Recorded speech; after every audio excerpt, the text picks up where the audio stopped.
Before we get on to the meeting proceedings, I'm going to ask Councillor Forsman to address the Chamber. Thanks, Convener. I just wanted to highlight the work we've done around the 16 days of activism against violence against women and girls. So Monday, I had the privilege of leading the launch event for the 16 days of activism at Alloa Town Hall. This year's event was particularly special as we hosted it on behalf of the Forth Valley, with the shared goal of raising awareness and taking action to combat violence against women and girls. As Clackmannanshire Council is a champion for equalities and deeply committed to this cause, but we all know that preventing and eliminating violence against women and girls in Clackmannanshire is everyone's responsibility. Violence against women and girls is a profound and pervasive issue in our society. It's not only a violation of fundamental human rights, but it's also a barrier to gender equality, leaving a legacy of pain and suffering in its wake. The 16 Days of Activism campaign serves to shine a light on gender-based violence, highlighting the varying ways it affects our communities. And while we recognise that it impacts everyone, we have to acknowledge that women and girls are disproportionately affected. The national theme for this year's campaign is Imagine a Scotland Free from Gender-Based Violence. And we have adopted an arts theme here in Clackmannanshire to promote healing through creativity and community engagement. Local artistic organisations and projects are opening their doors to the public, solidifying themselves as safe places within our community. Through these 16 days, we will focus on the causes, solutions and impacts of violence against women and girls in Clackmannanshire.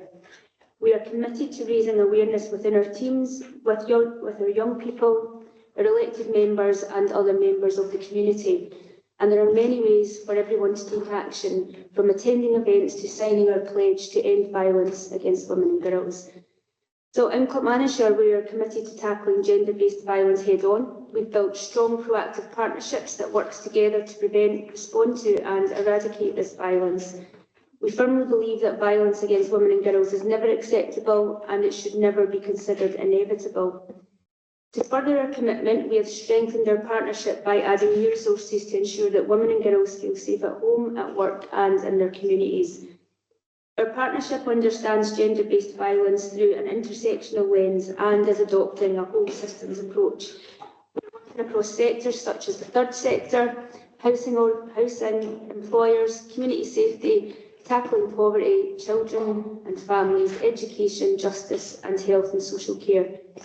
Crucially, the voices of those with lived experience inform and drive the actions we take, ensuring that our response is meaningful and effective. The recent statistics from Police Scotland reflect the success of our partnership.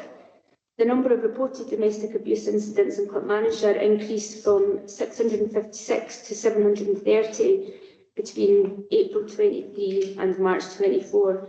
And this indicates that more women are now confident in identifying abuse and engaging with local services. Furthermore, the detection rate for domestic-related crimes has risen from 69.6% to 76.9%, showing progress in holding perpetrators to account. The Forth Valley Disclosure Scheme for Domestic Abuse Scotland also reflects growing awareness and action. And from the period of the 1st of April to September the 23rd, 2024, applications for the scheme have risen by 23%. This is surpassing the national average and demonstrating that people in Forth Valley are increasingly aware of the scheme and willing to use it to protect themselves and their loved ones. We're also focused on prevention, as we know that the best way to combat violence is to stop it before it occurs. We're working with young people in schools to foster a culture of respect, equality and zero tolerance for gender-based violence. And children's rights, including their rights in the digital world, are central to this effort. But we all have a role to play in ensuring that future generations are free from violence. So the work that we've been doing with perpetrators is equally important. In Clackmannanshire, we're pioneering approaches to help men change their behaviours and address the root causes of violence. We provide support for men who are concerned about their behaviour, enabling them to make changes that benefit themselves and their families. Additionally, we have specialist support for women and children through our safeguarding and rapid intervention processes such as the STRIVE programme, which helps many families before they reach a crisis point. On Monday, we witnessed a number of Clackmannshire's elected representatives sign the White Ribbon Pledge, which is to never commit, condone or remain silent about violence against women in all its forms. And if you were unable to attend that event, I'd urge you to join us by signing the pledge after today's council meeting, because I think it serves as a reminder that we are all responsible for creating those safer communities free from gender-based violence. So I think together we can make a difference, and your support and commitment are really invaluable, and taking a leadership role within our communities as we work towards our aims. Thank you.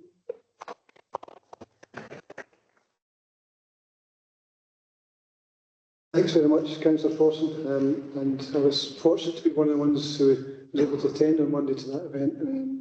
It was an excellent event. It's an incredibly important issue for all of us, and I'm sure that the sentiments you just expressed there are shared by all of us in the Chamber. And as Councillor Forson said, there is a pledge board in the Chamber with us for anyone who wants to sign that and wasn't able to make it along on Monday. Thank you. Okay, so move on to the agenda for this morning. Before I do, I'll read through the protocol, as we always do. All visitors must sign into the visitor book at the entrance to Craigs. This includes council staff from other buildings. There is no planned fire evacuation drill or alarm test today. If fire alarms are activated during the visit, you must exit the building immediately. Council officers will direct you to the nearest fire exit and escort visitors to the building fire assembly point, which is beside the solar man at the top of the Parliament Walk. Creek staff should report to the floor's assembly point. You should remain at your assembly point until directed to reoccupy the building and only re-enter once the fire marshal has advised it's safe to do so. Please do not attempt to leave the site by vehicle until cleared to do so by the fire marshal to ensure that access routes are kept clear for emergency vehicles. Note that this is a public meeting and members of the public may be in attendance. The meeting will be recorded by the clerk and published online for public viewing. The taking of photographs, including screenshots, audio or video recordings, are not permitted during the meetings unless with the express permission of the convener. Can members attending virtually activate their cameras where possible to enable you to join by video, and all attendees mute their microphones when not speaking. Please do not come in during items unless I invite you to do so.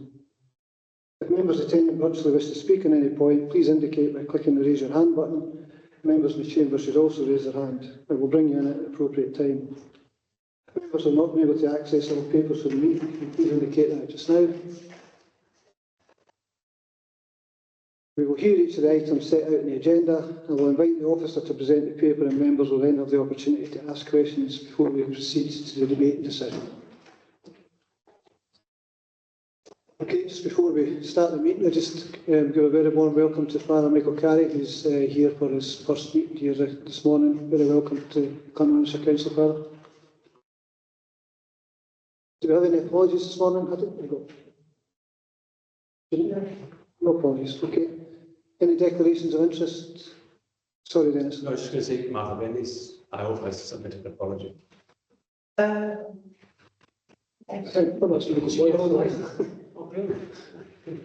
She's trying to get in online. She's trying to join online. I think she's trying to join in online, but she may be having difficulties just now.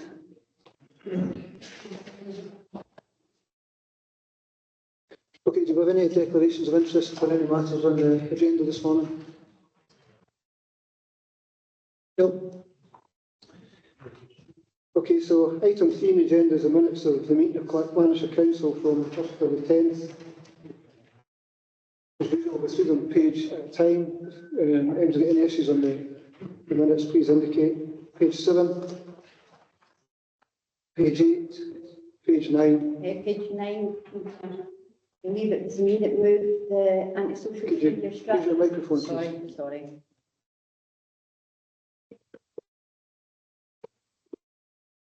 It was me that moved the antisocial behaviour strategy. It's documented as Councillor Forson.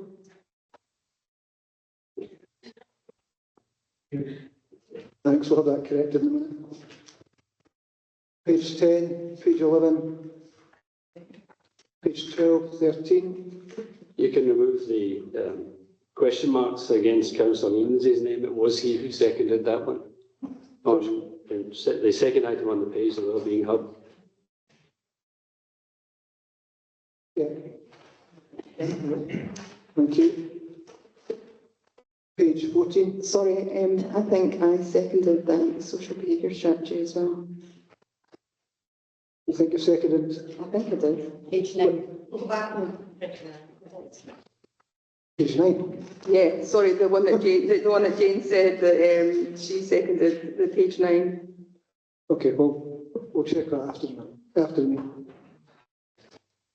Page 14, page 15. Okay, subject to those items that have been identified, we're happy to approve the minute. Sorry. We're ready to try and get in, but the link is not working. Sorry. I'm trying to do it back. Subject to the issues that were flagged up there, are we happy to approve those minutes? Sorry. It's okay. Thank you.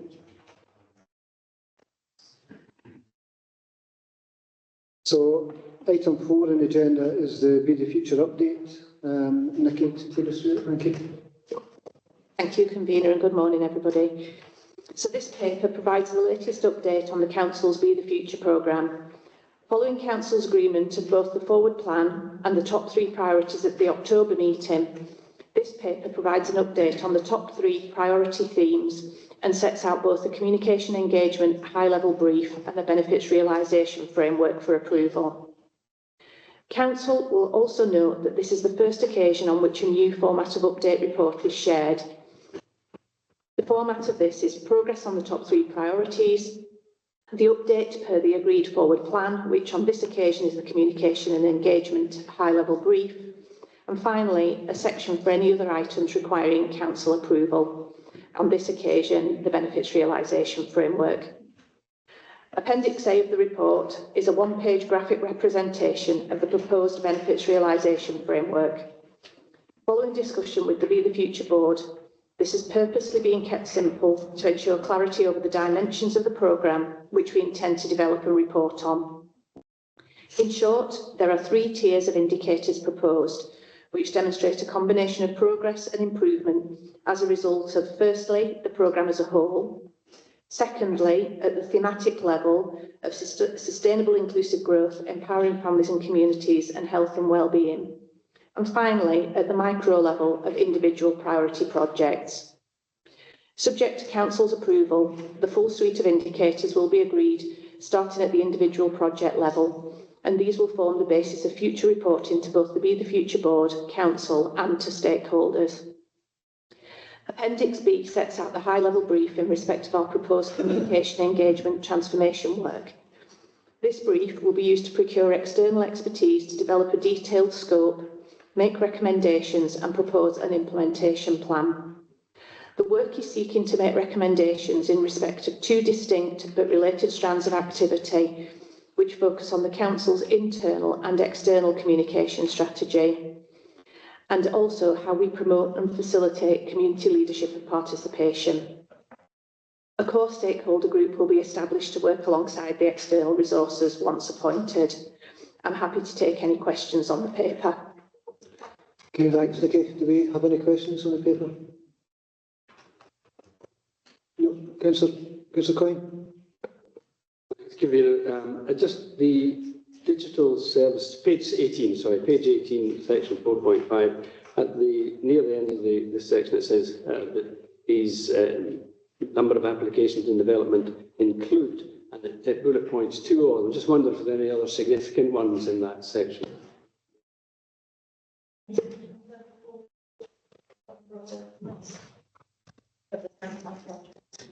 Yeah, there is a number, you'll recall, they've been outlined in the Be the Future board and the papers that were submitted.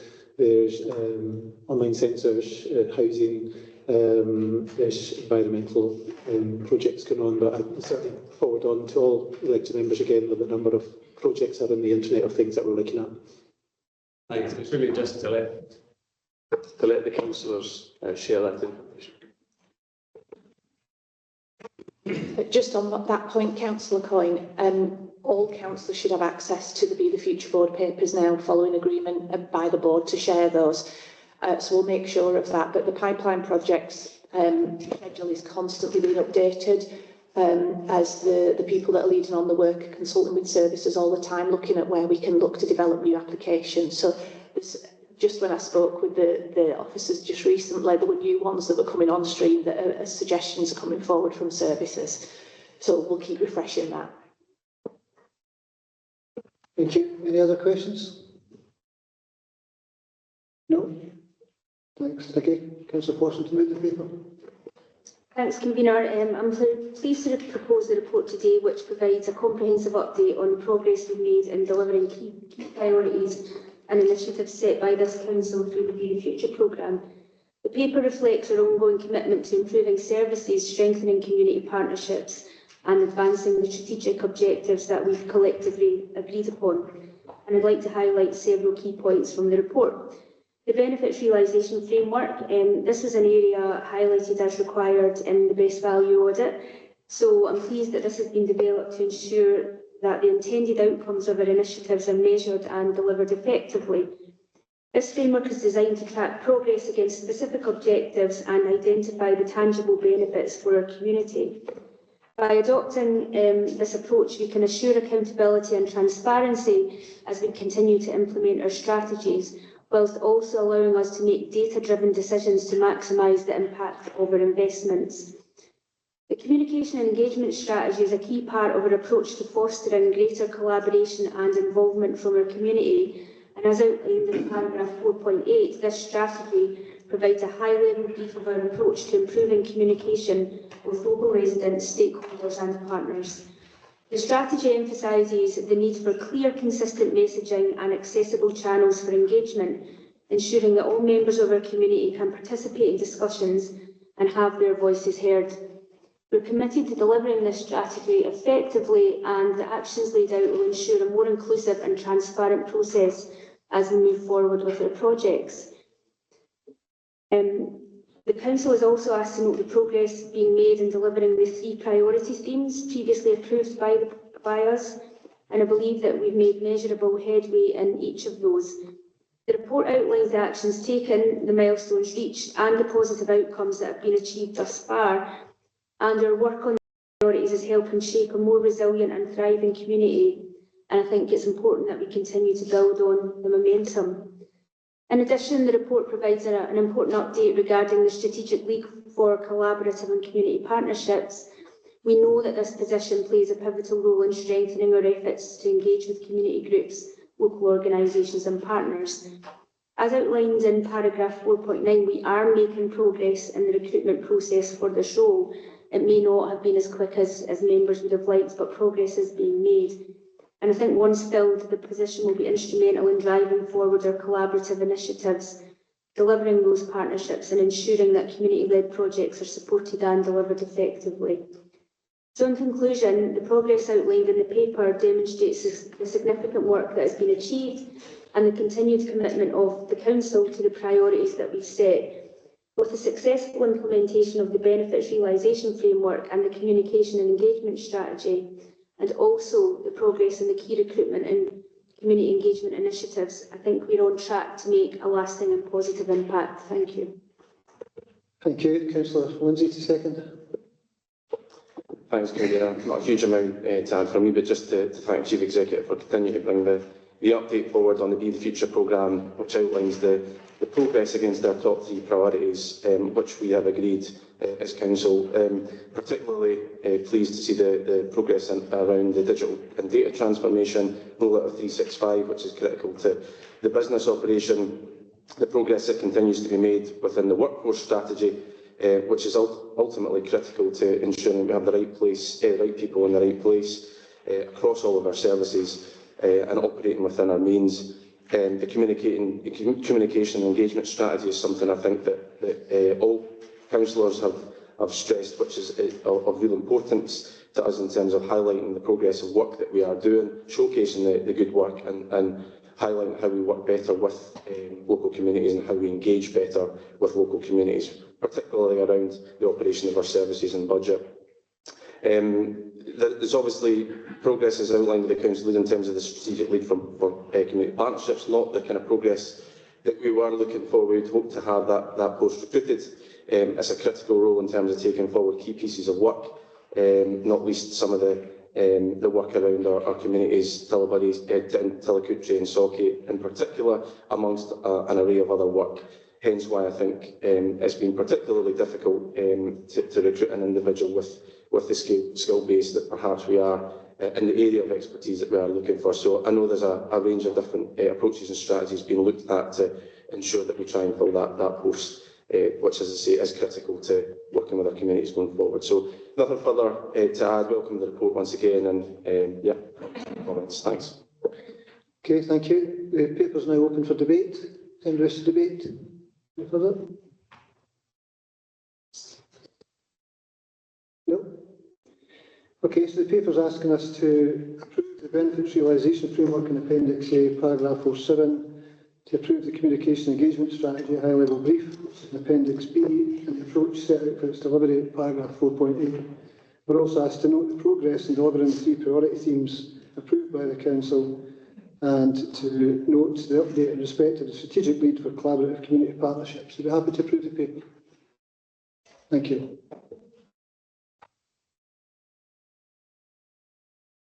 Item 5 is the statutory report, Best Value Clackmannanshire Council Action Plan, and again, it's Nicky will take us through that.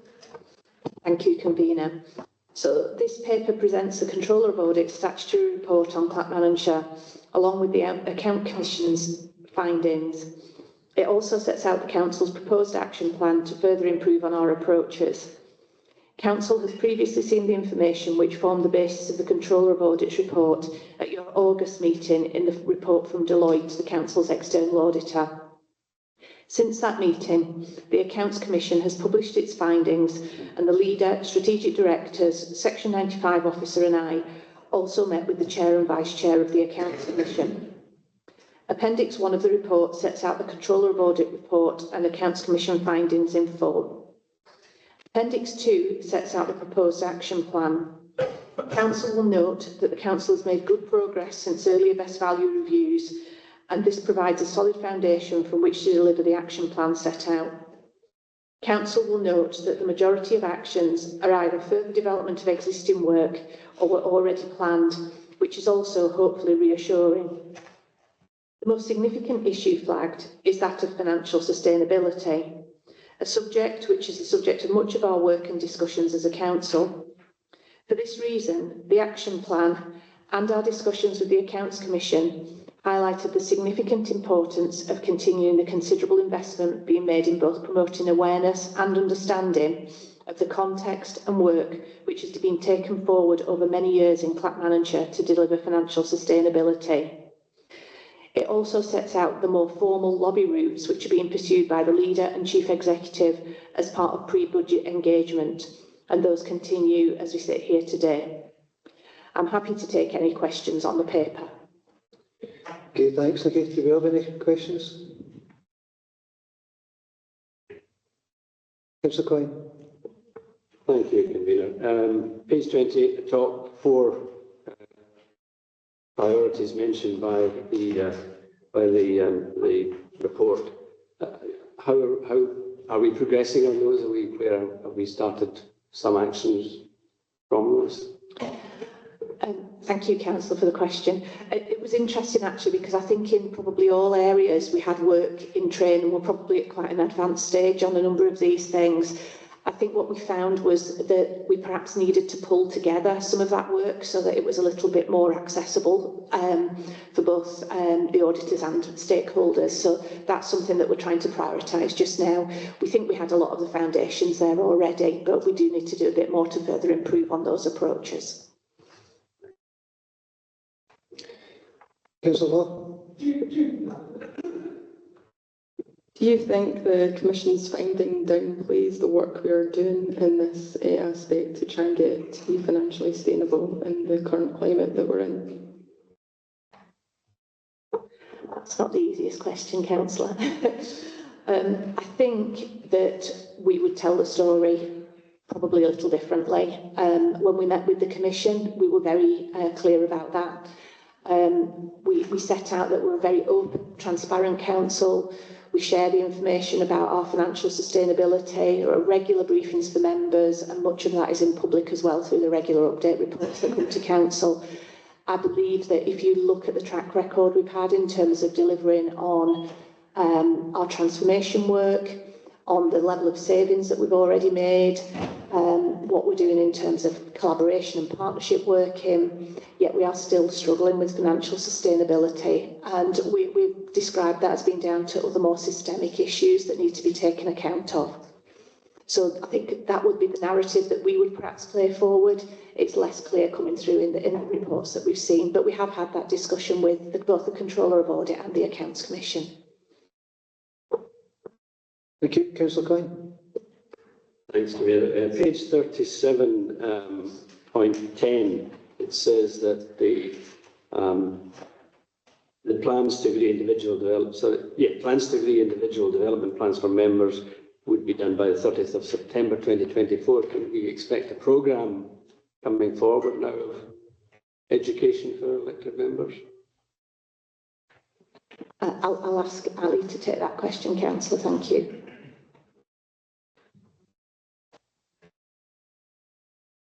Thanks for the question, Councillor. Your timing is actually very good with that. We are in current discussions to look at a political skills assessment in conjunction with the improvement service for all elected members, which will look at the full scale and breadth of the elected member role, what development is required both now and in the future to be effective within those roles. So we would expect that to come out, or certainly communication about that assessment to happen prior to Christmas this year.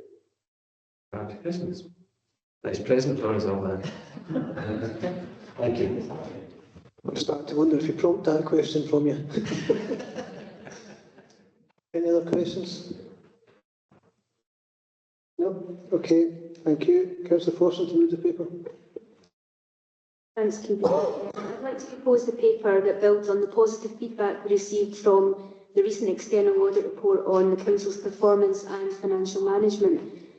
As you will be aware, the Best Value report highlighted several key areas where the Council has made significant strides.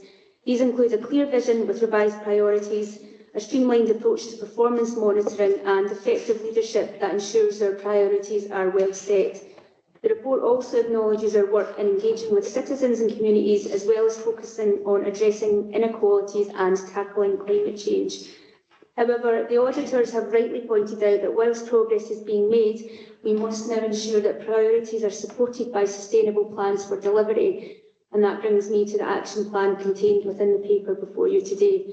So the action plan outlines next steps to ensure we remain on track, addressing the auditors' recommendations. And these include further development of our business and workforce plans to align with the Council's priorities, ensuring that they reflect our commitment to reducing inequalities and advancing our climate change goals. Continued engagement with citizens and communities, ensuring that their voices are central to our decision making as we refine our approach to service delivery, and the focus on sustainable financial planning, which will help us address the increasing financial pressures we face while maintaining our ability to deliver on priorities. And we also have an emphasis on digital transformation, ensuring that our services are modern and accessible and that we can deliver them efficiently in the face of limited resources. The action plan outlines specific timelines and responsibilities to drive the progress, ensuring we continue on the path to delivering best value for our communities. As the Chief Executive has said, we had the opportunity to meet with the Accounts Commission and discuss the report with them, as I think it's fair to say that we did not necessarily feel that our context had been fully considered in the findings. I think the discussions were robust. I think we were able to deliver further context on Clackmannanshire position. And for me, it did highlight a bit of a flaw in the process, because the reports and the findings are published before we have any right to reply to these, and these are never ever reflected in any way, shape or form. And I think following that conversation, there might have been a slightly different slant on some of the areas. So I think that's worth bearing in mind for the future. So I would urge all members to support the paper and importantly the action plan it contains, as this will be evaluated by auditors moving forward. Thank you. Thank you, Councillor Forson. Councillor Lindsay to second. Thanks, Convener. Yeah, just again to add and reinforce some of the comments that we made by the Council Leader. We obviously welcome the report, we welcome any feedback, but particularly this kind of report is always critical to the Council, and we need to take cognizance of that. It does detail the significant progress that the Council has made, particularly over recent years. I agree with the Council Leader in that there was an almost element of reading with a degree of frustration, because there's an element of fact that we recognise these issues already. I don't think there was any major surprises, but what was particularly pleasing was the reference to the progress that we've made against certain areas, particularly leadership of the Council. And I'm not saying that's all about us. I think what I would say is that, you know, it's leadership in terms of the overall Council, it's leadership politically, but it's leadership across the table, and I think that's what's been referenced here, is that the way that we are working politically as a council is a testament to how we're able to make progress in difficult times. So I would reach that out across the chamber today to say, you know, I think we should all take credit for that particular point that's coming through the report. There's obviously a range of areas to improve. I like to read things that give you solutions. I think this is a report that is about telling you what you need to do. So we recognise that and accept that. Financial sustainability is a significant challenge. We know that. We're moving into the next budget process. We've already been involved in that, and we'll talk about that during the budget. But financial sustainability is our biggest challenge. We recognise that, and we have a number of actions out with this particular paper and document that are looking to address that very point. But I think for those of us that have been involved now for a number of years in setting budgets, we recognise the work that has been done to bring down both level of spend, to create, you know, to deal with the level of demand that we're facing as a council. And I think that's why Council Leader and Chief Executive have made that case about regularly, and continue to make that case about Clackmannshire's context. And the difficulties that we have in balancing a budget every year due to the nature of our specific context. So always helpful to get feedback, always helpful to get some solutions, so hopefully we can continue to work through what we need to do as a council to work through the action plan that's been set out. Welcome that set out, and yeah, urge members just to support the paper. Thanks. Okay, thank you. The paper's now open for debate. Anybody wish to debate? Councillor Law. Thanks. While reading this paper, I kind of went through a lot of emotions, ranging from anger to upset, hence why the question that I asked, because I felt like a lot of the context that we're in was missing, and I would want to thank the Council Leader and the Chief Executive for the work that they're doing behind it. Not everybody does see, like, speaking to Scottish Government, because it is needed in regards to us getting financial sustainability. So, thank you. Thank you. Councillor Quinn. Thank you, Chair. No, one thing that stood out to me when I was reading through this, and it's maybe a minor point, but I thought it was a positive one, is it recognises that, you know, the collaboration and the cross-party working between all of us. And I think, you know, the public are always saying they want politicians to work together, and that's one thing I'm always talking about to people when I meet with people and they ask about the council and how things work.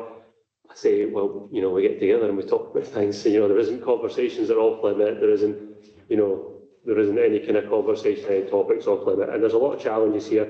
Obviously, financial is probably the biggest challenge. But, you know, we need that collaboration, that work together, because, you know, if we get 18 heads put together with all our background and experience, and we all kind of contribute, and we all try and look for the best outcome, then, you know, we are going to get better decisions at the end of the day. And so I was pleased to see it, although it might only be a small part in this, that's something that was recognised, because I feel that's a big positive here in Clackmannanshire Council, that we do have that kind of relationship, and we have that openness and that willingness to talk together and to listen to each other. Thanks. Okay, thank you. Anything else, Councillor Quinn? Very simply, Convener, that's another example of the Clackmannanshire being ahead of the wave, I think, in terms of the cross-party working here. A good example for other councils to follow. Take the politics out of the principles of managing the estate, as it were. Okay, thank you. If there are no others, Councillor Paulson, opportunity to sum up. Yeah, I'll just sum up briefly. I do welcome the comments, particularly in relation to the cross-party work, and it's not always easy to do, and we don't always end up in the kind of same position or agree on absolutely every decision.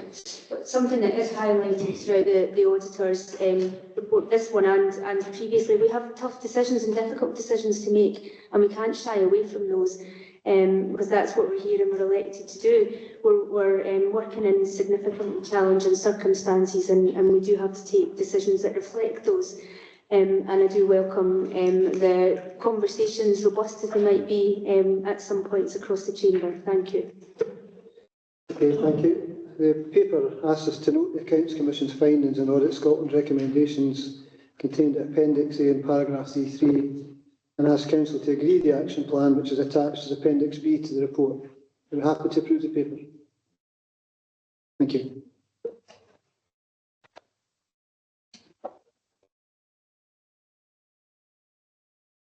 Item 7 on the agenda is the budget strategy update, and Lindsay will take us through that this morning. Thank you. Thank you and good morning. This report provides an update on progress in line with the Council's approved budget strategy for 25-26 and a high-level overview of the current financial position. The report also asks Council to approve amendments to the HRA revenue and capital budgets. The Council is facing significant financial challenges as it looks to set its budget for the coming year, coupled with additional input pressures. As set out in Section 3 of the report, the last reported outturn to the Audit and Scrutiny Committee in October indicated a forecasted overspend of £669,000 on the General Fund services as of June. The report also notes a projected overspend on the Health and Social Care Partnership, which is not likely to be met within the current funding envelope. Section 4 of this report sets out the indicative budget gap for 25-26 of £13 million and the cumulative gap to 28-29 of just under £30 million, which has remained the same throughout the year. The assumptions used in calculating this gap are set out at paragraph 4.2, and the level of grant funding will be updated once the draft local government settlement is published in November. Section 4 also notes the estimated increased cost of the UK Government's change in national insurance contributions payable by employers, and that a letter is being prepared on the impact of this and sent to the UK Government on behalf of the Council Leader. Sections 5 to 7 of the report set out the approach to setting the 25-26 budget for revenue and capital for both the General Fund and HRA, and provides an update of the activities so far. The report provides detail on the work of the Budget Working Group and the Officer Budget Challenge sessions and the Capital Operations Group. Briefings have also been provided to elected members and trade union colleagues with further activity planned. Appendix A sets out that activity to date and the key milestones, including planned elected member and trade union briefings in the coming months leading up to budget setting. Section 8 of the report asks Council to approve amendments to the HRA revenue and capital budgets to reflect changes in circumstances since the budget was set. The changes are shown in Table 8.2 and further information is included within Appendix B. So I'm happy to take any questions on the paper along with colleagues from Housing. Thank you. Okay, thank you, Lindsay. Do you have any questions on the paper? Councillor Coy? Thanks, Convener. Lindsay, page 51, 3.12. Did you get that? I think there's a conflict in the very first sentence. It says, whilst the integration scheme does not specifically require partners to fund the overspend, the integration scheme is silent on how the gap may be funded. Then the next sentence says, there is a significant risk for the Council if it is required. These two sentences are contradictory. Which one is the leader? Oops. Right, go on. So, whilst the integration scheme is silent on the matter, so it doesn't require, there will have to be some way of funding that overspend. So there is a risk that the Council may have to contribute as it goes. So it's untested territory at the moment of how that overspend might be met. So whilst the integration scheme doesn't say that we need to, there could be a requirement. So we're just, it's unknown at this point. I think the point that we're trying to make is that the council doesn't have the funding to be able to fund that overspend if it was required to. Precisely my point, which is that if we don't have the funds, who can require us to pay them? That's what I want to know, because it's saying that we might be required to make it. So, Councillor, this, as Lindsay says, this is untested territory. So I don't think we're the only partnership in this situation. But it's not just our integration scheme that's silent on it. The act that governs the operations of the Health and Social Care Partnership also doesn't say what would happen in a situation like this. There's been some engagement with the Scottish Government about it. Where things stand at the moment has been that the Scottish Government had asked to see the recovery plan from the Health and Social Care Partnership / IJB. A high-level recovery plan has been prepared, but it doesn't bridge the gap. So we are still in that place that Lindsay describes, because Scottish Government's position was there's no additional funding, therefore recovery plan and partners, so that needs to play itself out.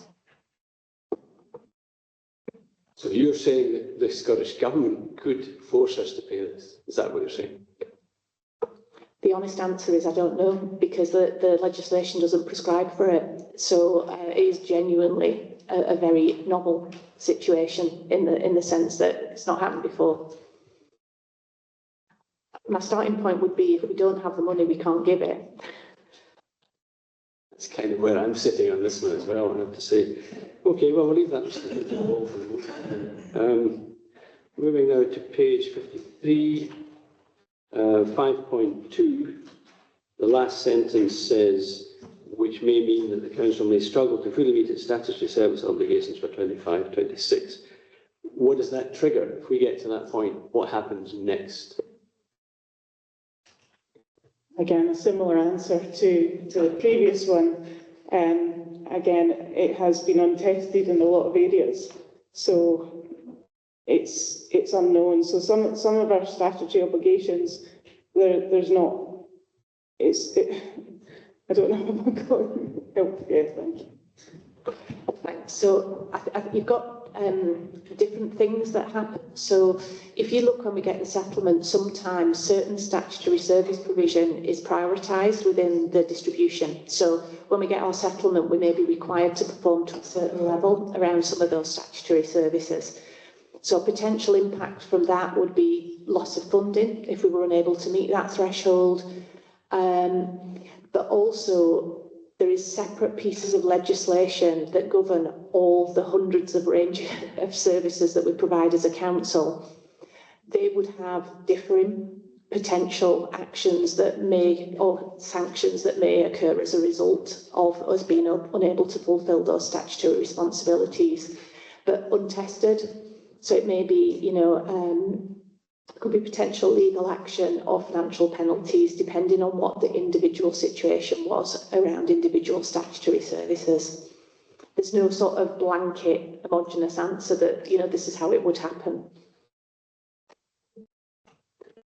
Worrying to be operating in an information vacuum, is it not? But my concern, I take it from what you said in the first half of that answer, is that if we had a department which failed to meet its statutory obligations, they may say, well, you're not getting the money next year for it, and that department would just disappear. There would still be a requirement on the council to set a balanced budget. So if the only way that we can balance is by reducing in certain services, that would be the conversation we need to have.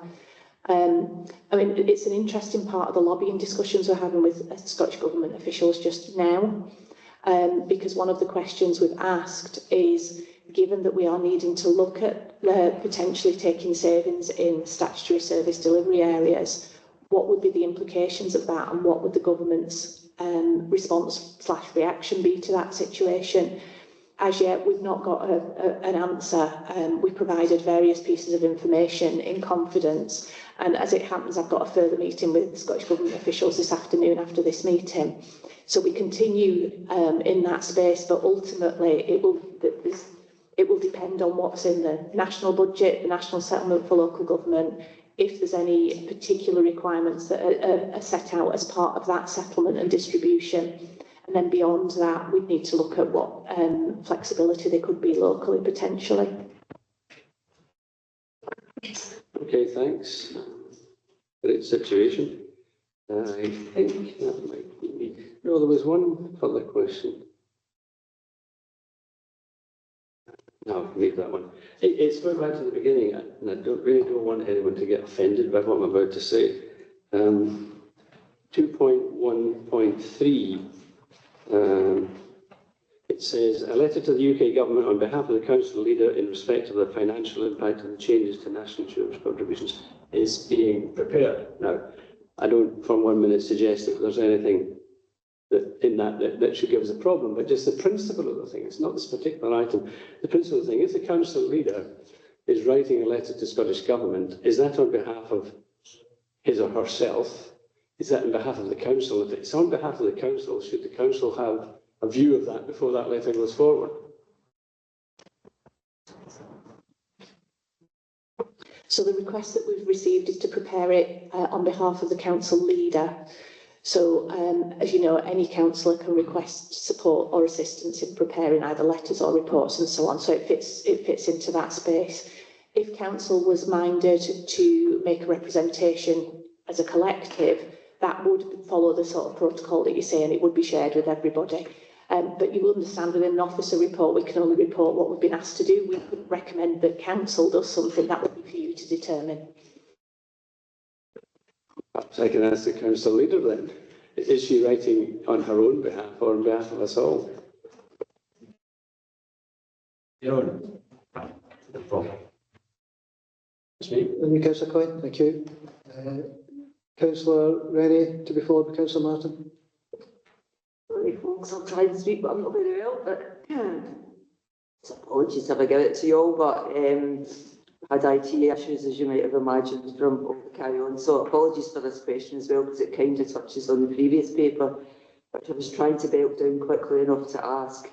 But it's relevant to the budget as well. So, Lindsay, in the previous paper, it mentions that there was a recommendation to complete a financial strategy, and it said that we were going to prepare a paper, but in view of the fact of the significant budget issues that we're facing on an ongoing basis, is the Council going to prepare a full and comprehensive financial strategy to address these issues? Thank you. So a lot of our financial strategy is set out in our budget strategy papers to Council that are updated regularly and as part of the approved budget annually. So a lot of the information that we would put in financial strategy is already reported. So we are intending on producing a financial strategy document that will pull that information together along with some of the future transformation parts. Again, what Nikki mentioned, trying to pull that information together in one place so that it's more visible to readers so they can see that. And also build on that to take recommendations of anything else that would be included in that financial sustainability strategy and that we've not presented already. So we're looking at some good practice examples of that to build on that and incorporate our existing information, pull that together. So that's our plan, which we'd indicated in the best value action plan. So we will be bringing that back to Council. Thanks very much. It's just a full file of this with the IGB audit, and I all the time could always think with my business charity head on that I think, you know, if we were facing a significant deficit moving forward, we would have something that would show how that was going to be addressed, either be creating growth or, you know, you would have a whole strategy that we built with all the bits coming together of what you've mentioned, a lot of different elements of that. But your financial strategy would have all the bits coming together to kind of show where everything fits in together, and you would say your ultimate thing would be in a year's time, and that would be presented to your auditor. So is there a plan? Because obviously the auditor will want to see what we're doing to address all this. Is there a plan to have a real comprehensive document pulling all the strands together to show the auditor about how we're planning to recover this? Thanks, Councillor Rennie. So what Lindsay was saying is, in short, the answer is we will put what you are already briefed on into one document. The issue for us, and the reason I've stepped in, is it was a significant point of discussion with the Accounts Commission, because the question for me is, what is the purpose of the medium-term financial strategy?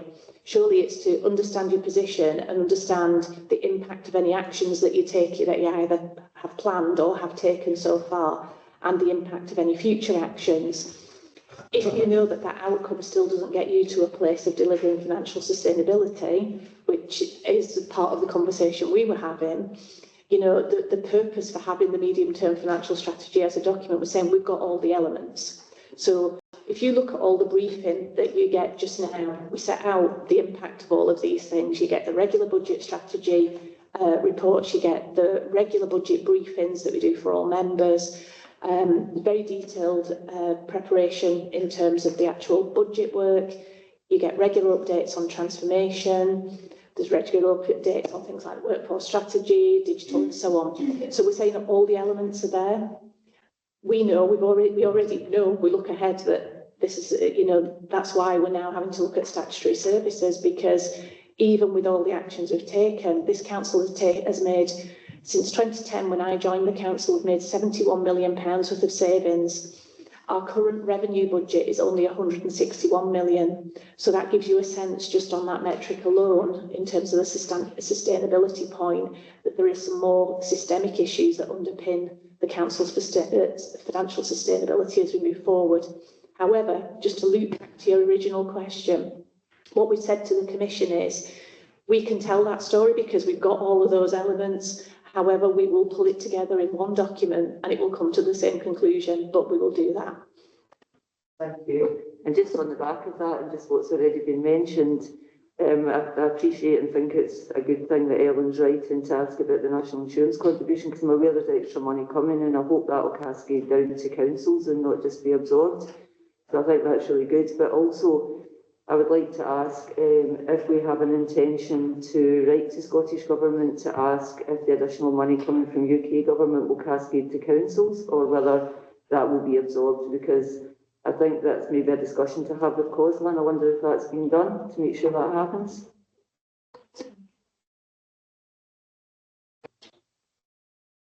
Okay, Yeah. you, Councillor Bennett. That's just a question for anything you can answer that, whether it be Ellen or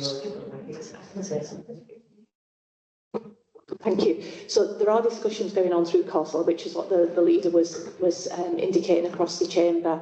However, the information we've had so far is that certainly the bulk of the in-year consequentials that are flowing through are being taken up by what's already been committed for pay. So we will need to see what the additionality elements look like, both in the current year and for the future years. I think that's the bit that we're still working through, because there are a number of elements of the budget that are as yet unclear in terms of how that's going to flow through. And you'll have seen on the NICs, it's a good example actually, the debate on that, the extent to which that is fully funded or otherwise in terms of the consequentials. I know Scottish Government are saying that there's a considerable financial gap in terms of the money that's being provided, which I think was 300 odd million, I think, and saying it'll actually cost 500 million in Scotland. So there does seem to be some discrepancy in that. So those things are still working through between the two governments at this stage. Thank you. Councillor Martin.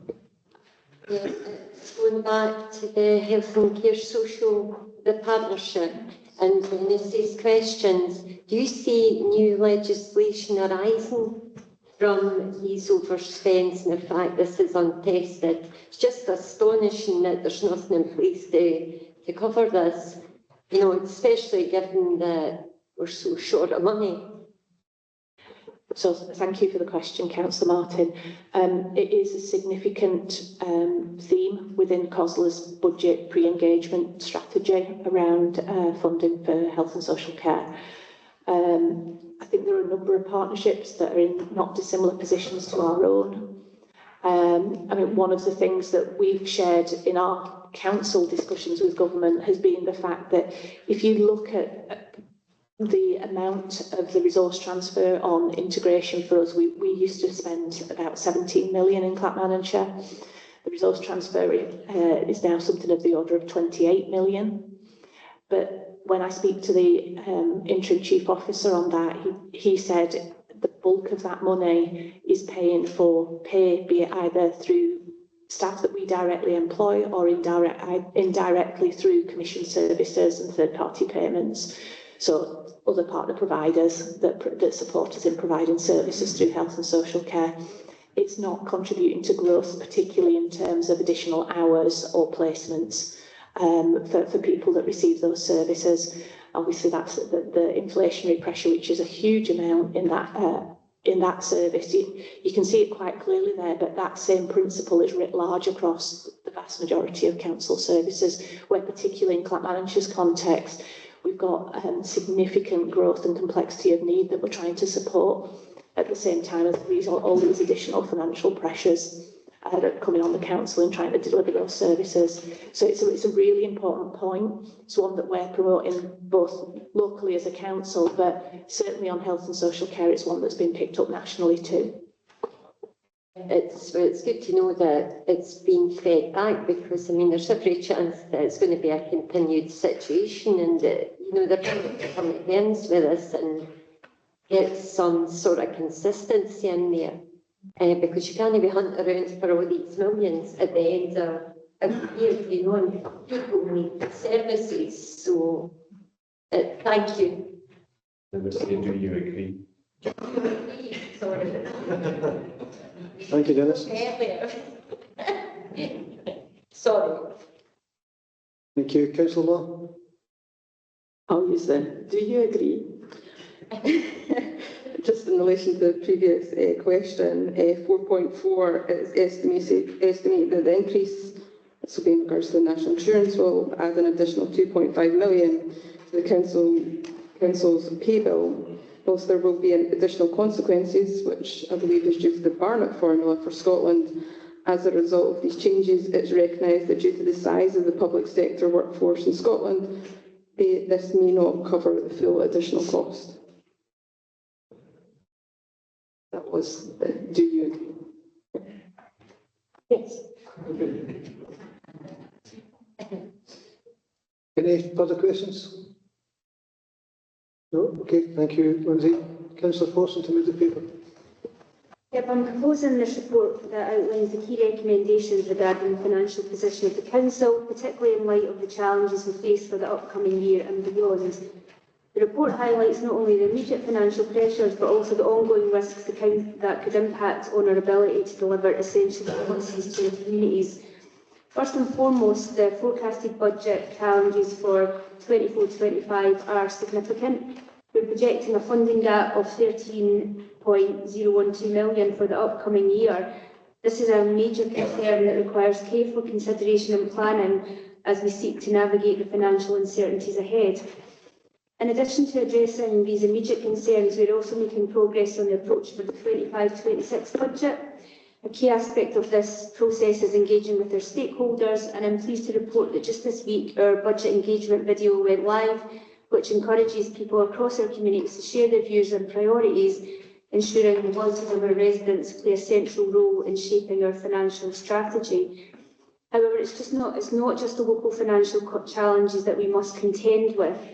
The recent announcement by the UK Government to increase employers' national insurance contributions is expected to add an additional £2.5 million to the Council's pay bill, which, in the context we're working in, we can see puts greater pressure on all our resources. While additional funding will be allocated to Scotland to mitigate this increase, it's important to acknowledge that it's expected the funding provided will only cover about 60% of the increased costs for the public sector. And that's because in Scotland we have a significantly larger public sector who are paid on average £2,400 more than down south. So the Barnett consequentials that come through don't meet that full gap. This leaves a shortfall that the Council may need to address. And furthermore, it's important to highlight that no additional support has been offered to the third sector or any of our council partners, many of whom deliver critical services such as adult social care, children's social care and childcare. And there's significant concerns coming through from these sectors about their ability to meet these costs. So given these challenges, as already been said, it's my intention to write to the UK Government to formally outline the significant impact this policy change will have on our ability to deliver services to our most vulnerable communities. And I will be making it clear that this increase without adequate compensation will undermine our capacity to support those who need us most.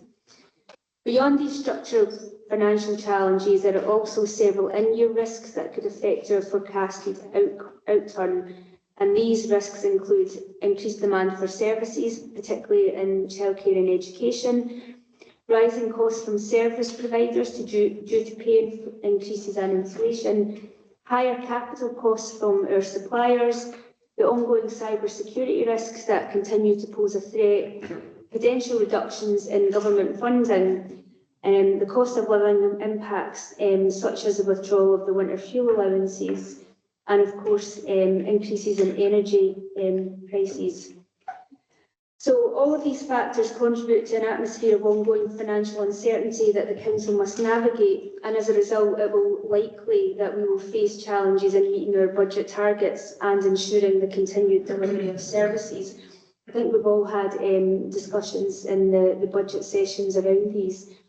Another area of significant concern is obviously the Health and Social Care Partnership, which is currently forecasting a net overspend of 12.52 million, with nearly 6 million of this attributed to the Clackmannanshire locality. A recovery plan is being developed, but it does remain a significant financial risk.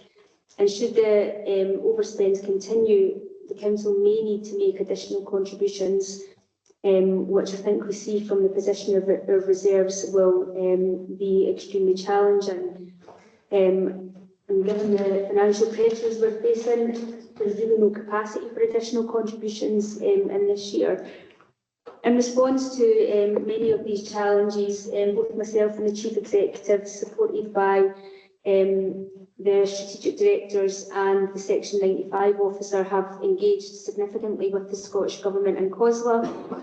We've shared detailed financial information and adopted what we're calling an open book approach, exploring where savings might be required and potentially even leading to reduced service provision. So the collective goal that we have is to address the funding shortfall and to try and find viable solutions that will enable us to continue delivering essential services. Talks on these are ongoing. There's significant different strands being explored. Although I do think that the government are finding it extremely challenging and finding ways that they can support us as well. We work on a collective basis for funding, and it's difficult to give funding to one local authority in lieu of others. Every Friday, the last Friday of every month, there's a COSLA leaders meeting, and I represent Clackmannanshire Council on that meeting. There's significant agreement made from all 32 council leaders about positions, and that includes a lobbying to government, the Scottish Government in particular, around all the areas that have been discussed today. And the COSLA Financial and Resources spokesperson, Katie Hagman, takes that forward on behalf of all 32 local authorities. Again, it's very difficult because COSLA works on a basis of all 32 local authorities. They can't make lobbying or they can't ask for specific interventions for individual local authorities, and we very often have to do that for ourselves. Perhaps like the 22 situation, because the government then say, well, COSLA negotiates on behalf of all local authorities. COSLA say, well, we can't negotiate on behalf of an individual local authority. So we do our best to make our position known. I would say that there are also recommendations in this report that are related to the Housing Revenue Account budgets, and Councillor McTaggart will touch on these as our housing spokesperson. So in closing, I would say the recommendation in this report are critical for ensuring that the Council remains financially stable amid the ongoing risks that have been outlined.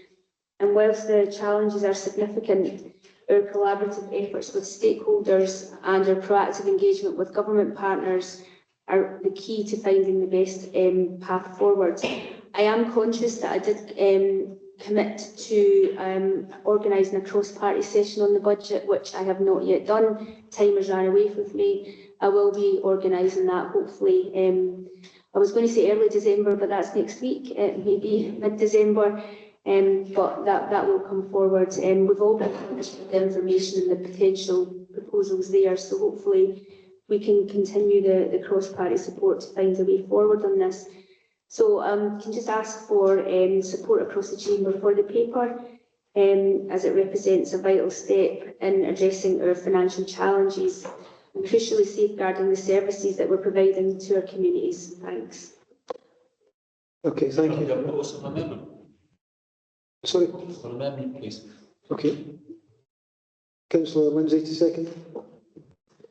Thanks, Convener. Yeah, sure you'll understand. I've not got a huge amount to add on the back of that. I think it was a really comprehensive overview from the council leader in terms of not only the budget position, but the demands that we currently have on our services, not least well aware of the demands around childcare and education within my portfolio as well. But a really comprehensive overview just to outline not only the challenges that we have, but what the strategies that I suppose we're employing to try and find some form of financial sustainability for the council. It does feel like things are constantly being thrown at us in terms of whether it's the employer contributions that are going to be increased, and hopefully there is a way where we can find full coverage of that, but at the moment it looks like that's going to come at a cost to the council.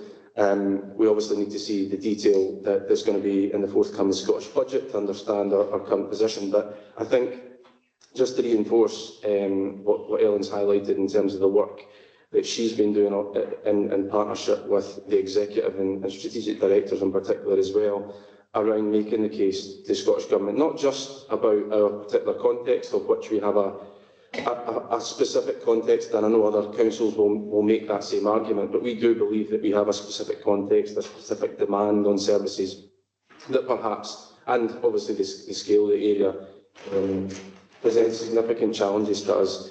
And what Ellen and the executive have been doing is not just about making representations, but providing hopefully tangible solutions and reinforcing the work that we're doing and perhaps how that can be upscaled to enable greater funding to come our way in Clackmannanshire. So that's a huge amount of work that's going on in the background to support that, and I know hopefully that will bear fruit and there'll be further detail of that coming forward. But huge amount of work going on with that. It's not just about how loud we can shout to get more cash flowing into the business. It's about how we make the case robustly and reinforce the actual good work that we do. We're very good at partnership. We're very good at trying to leverage funding and bring that into the council. We've shown that in recent years, and that's got to be part of the strategy. It can't just be how we reduce services or how we do more for less. So, yeah, I think I'll leave it there. Hopefully, members can support the paper. Thanks.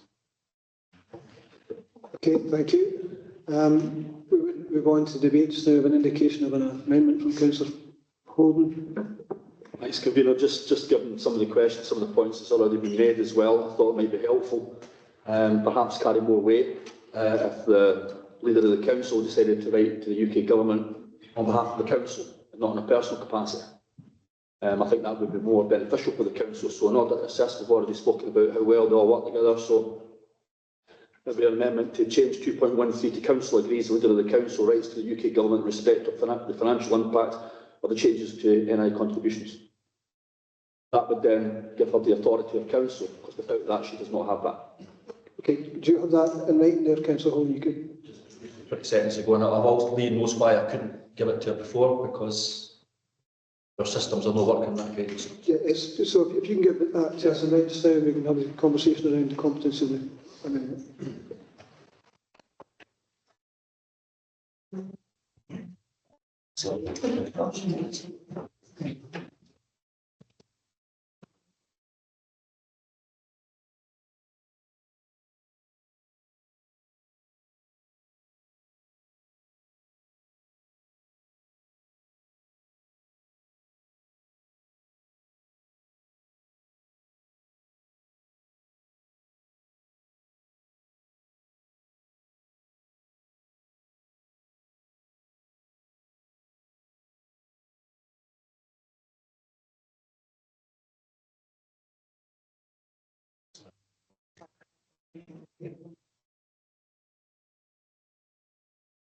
Councillor Holden, can I just get one clarification from you in relation to the amendment?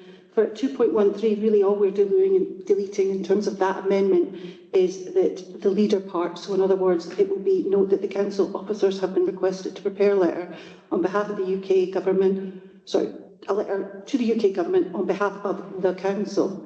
No, because it's saying that the council leader's got to write, so the council leader can write, but she writes with the approval of the council, therefore she's the authority to write in her capacity as the council leader. So it's not what she's suggesting, it's just strike the word leader. Well, you could do that, but it doesn't really have the same effect. Okay.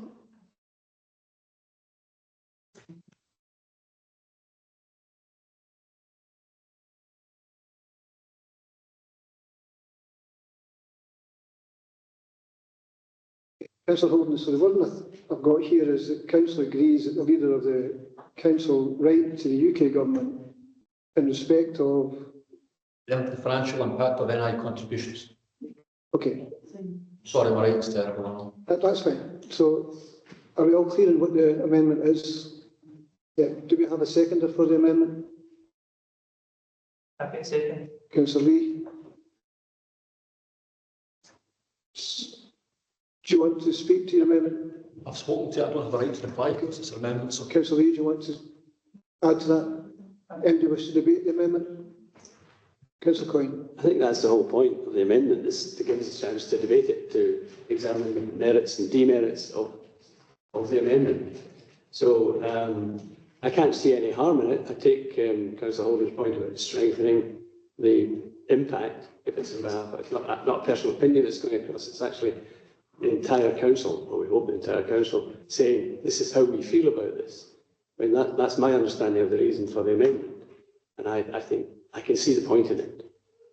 I don't know if other people feel differently. Perhaps the council leader would want to voice an opinion on that. Okay, I've got Councillor Rennie who's indicated first, so I'll bring her in first.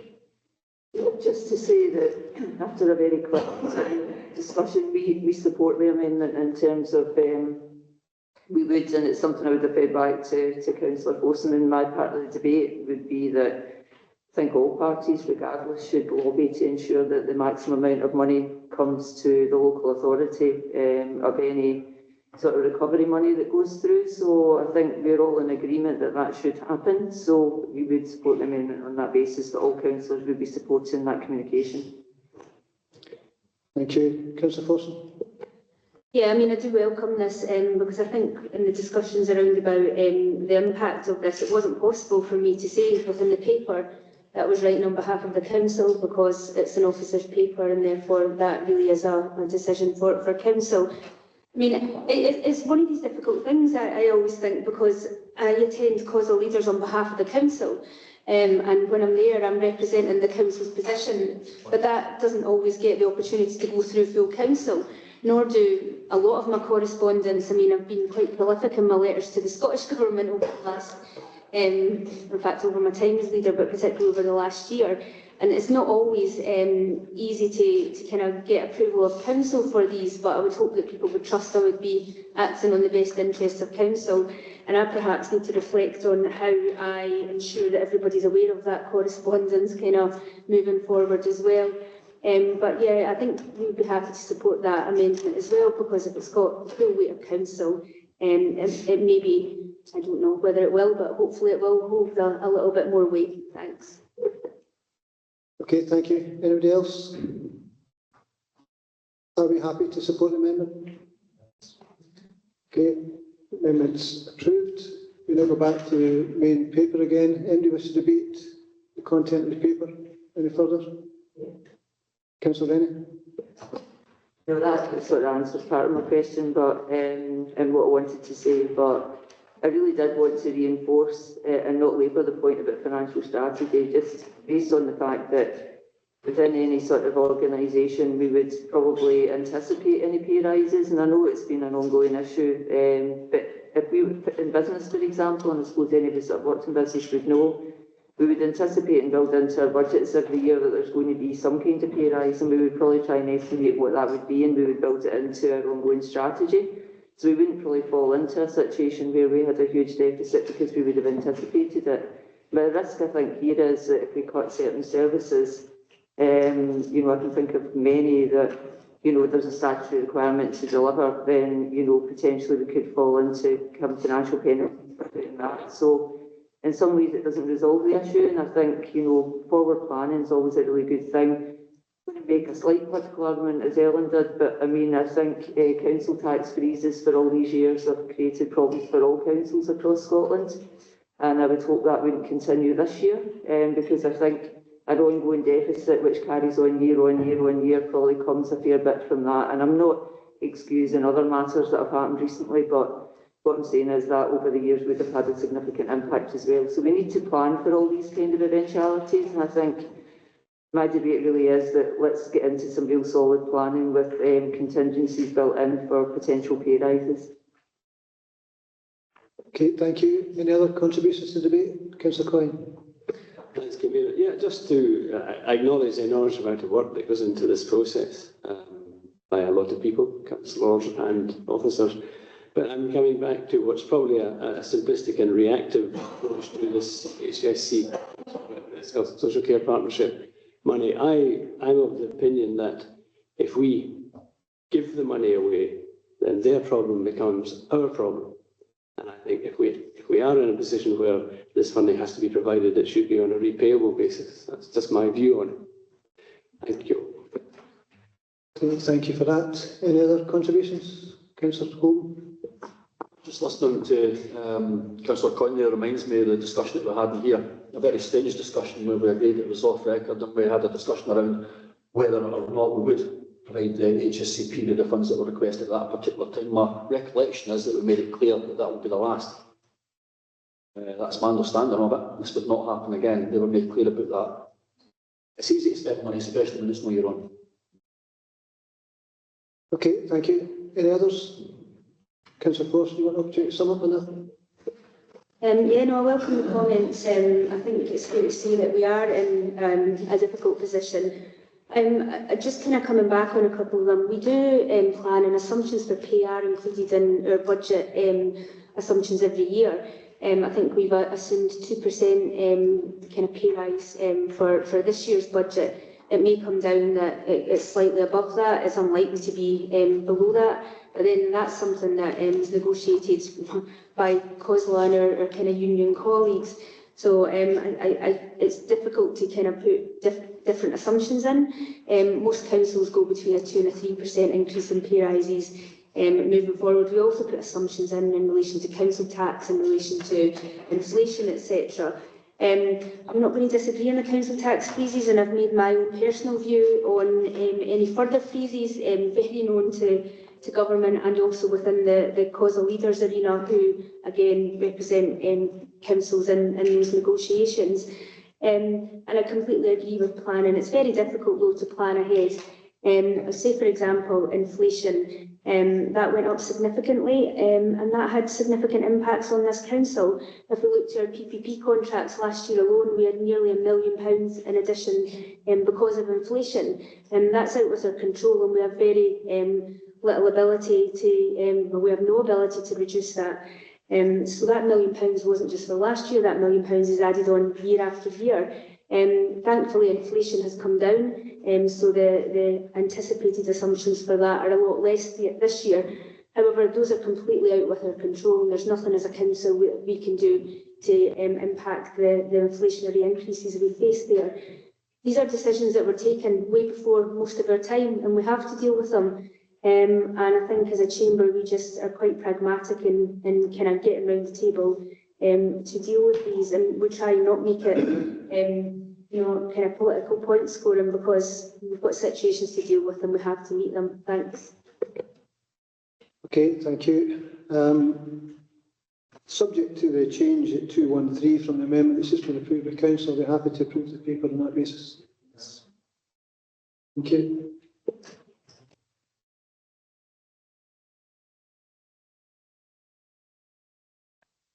Item 7 is the outcome of St Mungo's consultation, and Lorraine will take us through the paper. Thank you. Thank you, Convener. Good morning, Council. This paper seeks to ask Council for a decision following the consultation to permanently relocate St Mungo's Primary School to the site within Alloa Academy. It should be noted that under the proposal, both schools would retain their individual school identities. Within the report, there are two appendices. Appendix 2 provides a report from Education Scotland following the consultation, and it sets out what the inspectors agreed are the educational benefits of the proposal. The inspectors acknowledge that from the parents, children and staff that they met, concerns remain on the space, facilities, and they recommended that the Council review the facilities and arrangements in place. Appendix 1 is the Council's full report from the consultation, and it also sets out how it would address some of those concerns raised in the report. In particular, in paragraph 4, it sets out some of the actions already underway, namely to lunchtime arrangements, timetable changes, review of other spaces and toilet arrangements. Previously to the consultation, some adaptations had already been made. As with any school in our learning estate, St Mungo's will remain under review, and any further adaptations or changes will be considered as part of the learning estate strategy. The report asks Council to agree to declare the property at Fourth Crescent surplus to the school estate, and further consideration of the use of the property and land would be considered under the Council's asset strategy. Council is asked to agree to the recommendations of paragraph 2 in the report. Thank you, Lorraine. Paper's now open for questions. Any questions? Father Michael? Firstly, thank you for your warm welcome. Reflecting on the consultation process, are there any improvements that you believe could be suggested to the Scottish Government or to Education Scotland?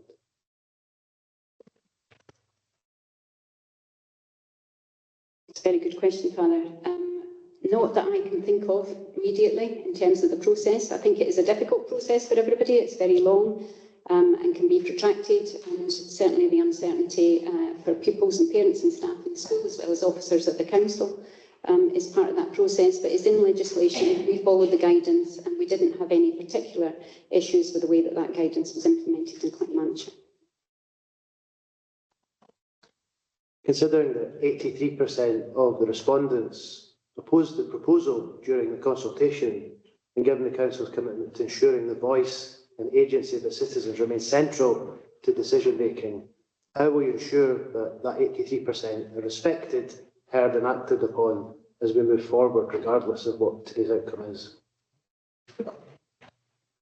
So absolutely, we're fully aware that the proposal didn't have the support of those who responded to the consultation. And just as we do with all our schools and our parents in the area, we will continue to work with them.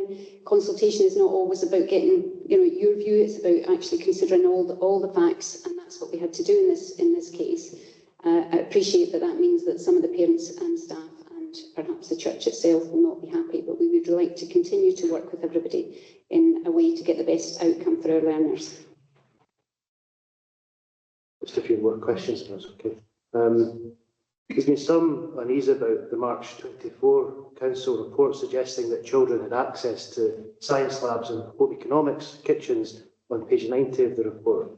Can you clarify today that this had actually never occurred at the time of the report, has not occurred since, and whether the record should actually reflect a corrected position? I think what was intended was that there would be an arrangement made within both schools to be able to access those spaces. So I think that was the intention, and I think that was what the report was trying to cover, that those spaces should be able to be made available. But we never got to the point where that was possible because of, those arrangements were never put in place. And we will continue to work with the timetabling people in both academies. We've allocated a deputy head teacher to try and move that situation forward. Having spoken to the members of staff and some of the councils came round to look at the actual layout of the school, none of the teachers from St Mungo's actually know where the home economics kitchens are. They're not qualified to teach home economics or science, so the children would actually use those facilities anyway because the desks are far too high for primary 4 age pupils. So it's kind of a fallacy to say that these facilities are here, St Mungo's could use them, because they wouldn't use them anyway, because it's not part of their curriculum in a primary school. So So I think it is possible for the pupils to access those spaces and to get some benefit from them. It's not about teaching secondary curriculum to primary school pupils, it's about making use of some of the resources that are there. I accept the point in terms of the height and some of the, to be able for that to be practical, we would need to do a bit more work to get that to work out.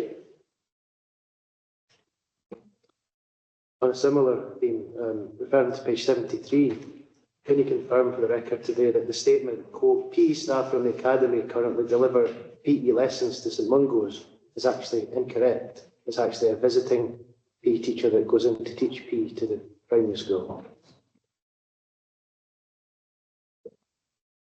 Sorry, my understanding is that the PE teacher within the school does actually deliver PE to the primary school. If that's incorrect, I can double check that and come back to you, but that is my understanding.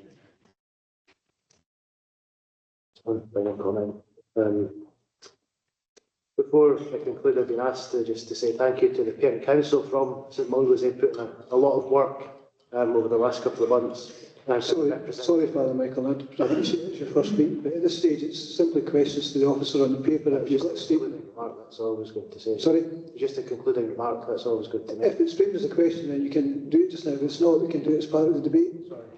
Okay, thanks. Councillor Holden. Just to ask a couple of questions. There's been a number of improvements that's outlined in the report that's been undertaken at the school. There's clearly been a number of things that have not happened in the school, and I visited the school obviously last week, and I was there before that as well. I invited the Parent Council to go and look through that, but was there ever going to be a response other than the responses indicated in the report today? What I'm asking you is basically, and I'm sorry for asking the questions bluntly, the outcome of this consultation was already decided long before the consultation went out, wasn't it?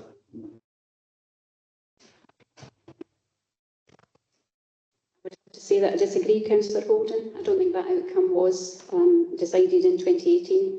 I think there's been a lot of work and a lot of, water passed under the bridge in terms of getting us to this point today. So I don't think that was a fait accompli. I don't think that was the intention of the officers who led that piece of work at the time.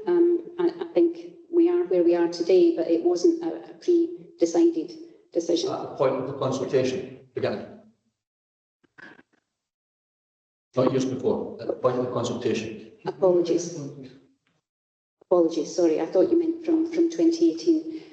Again, I think we entered into that consultation in good faith. I think in terms of there was only one option that was a viable option put forward in the consultation. As you're aware, we've debated that previously, and that was on the grounds that none of those others had budget or a place. So the outcome could have been... Sorry, I must take issue with that statement, because the reason... Can you use your microphone? Yes, I can, but this other one was switched on. The reason why the consultation was limited to one option was not because we couldn't identify a budget. It was because the convener of the council ruled that they were incompetent. And not because of a budget, but because they felt they must only consult a single proposal. That's completely different. And that was wrong as well, but just to be clear on that.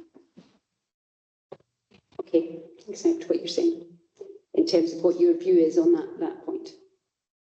So, some questions? Yes.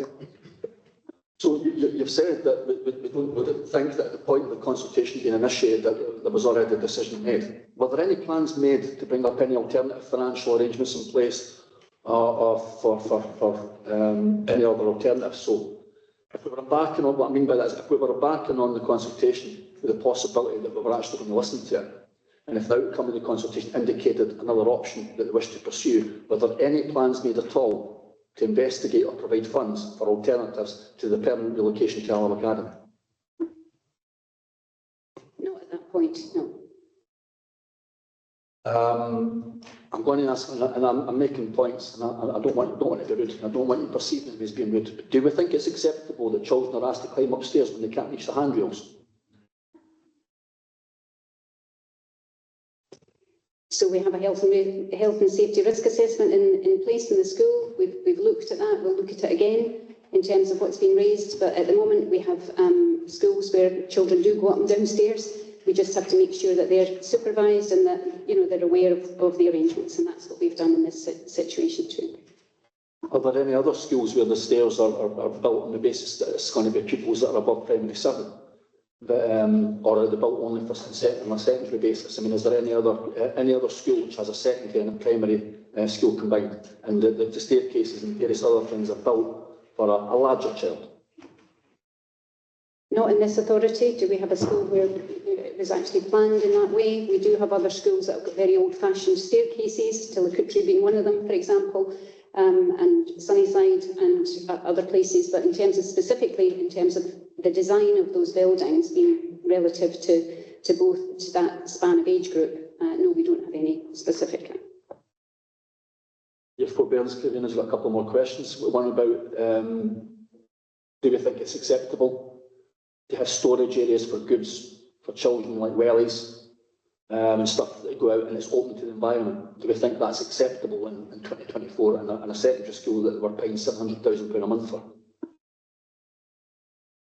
So I would accept, Councillor Holden, that there are arrangements, probably not just in this school, we're here to talk about St Mungo's today, but in many of our schools that are unacceptable, and that we would like to improve, but we have to operate within a budget and within a framework, and so we would, there are things that we would like to rectify. If we had the budget available, and we have to sort those out in a list of what's essential, what's desirable, and what might be just a wish list for the school. So ideally, no, is the short answer, but we have to work within the frameworks that we have. You'll be aware that it talks about it in the report that there's a lack of a medical room, or even just a quiet room for children that are upset or whatever. These things have to take place in the corridor when children are injured. Do we think that's acceptable? So it's similar to my last answer, I'm afraid. There's lots of things that we would like to do in many of our schools. We don't have medical rooms in all our schools. We've got schools where our space is at a real premium, and we've tried to do the best we possibly can to add in additional space to St Mungo's, but it would be ideal to have that space. We've added on additional space for flexible learning spaces within the school. But yes, at the moment, I'm not saying it's unacceptable, because there are other places, both within Clackmannanshire and other places around the country, where that's just what we have to do in our schools. Ideally, it would be better if it wasn't the case that it is at the moment, but we are where we are. I've got two final questions, coming in quick ones. The first one is, and it really comes to the point of what we're talking about. There are a number of issues being identified. A number of ones were immediately apparent to me on a recent visit as well, and ones that were raised about playroom facilities, lack of medical provision, open to the environment, storage facilities. Children can't hang their coats on jackets if they put them over their chair because we can't even put up a clothes peg. Sorry, not a clothes peg, you know what I'm talking about, the peg that's sitting or whatever they're called. These are the kind of range of things that are identified. We've had 6 years to do this. There are pupils who have been in that school it's supposed to be a temporary location, who will have, that is their whole primary school experience. Why didn't we identify the budget? Why didn't we allocate the funds? Why didn't we address these issues over a period of the last 6 years? And why did it take us to the very recent months and suddenly there's a sudden flurry of these things, rather than these things being done before? So we have, just as you've acknowledged, we have taken some steps. We've got a whole list of things that we've already done, including provision of pegs for the P1s, in terms of being able to put their coats and bags somewhere. To be quite frank, we've got a whole learning estate that we have to manage. We can't just look at the needs of one school.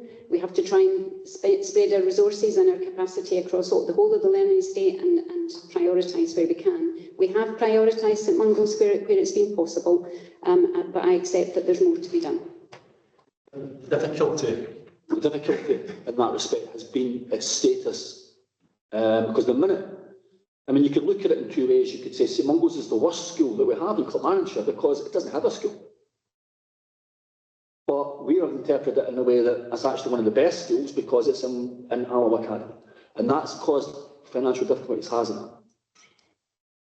In terms of allocating to budgets, it's difficult to allocate money to a school that's seen as being one of the top schools in the whole area, as opposed to some of the other schools which have more demands placed upon the learning estate funds.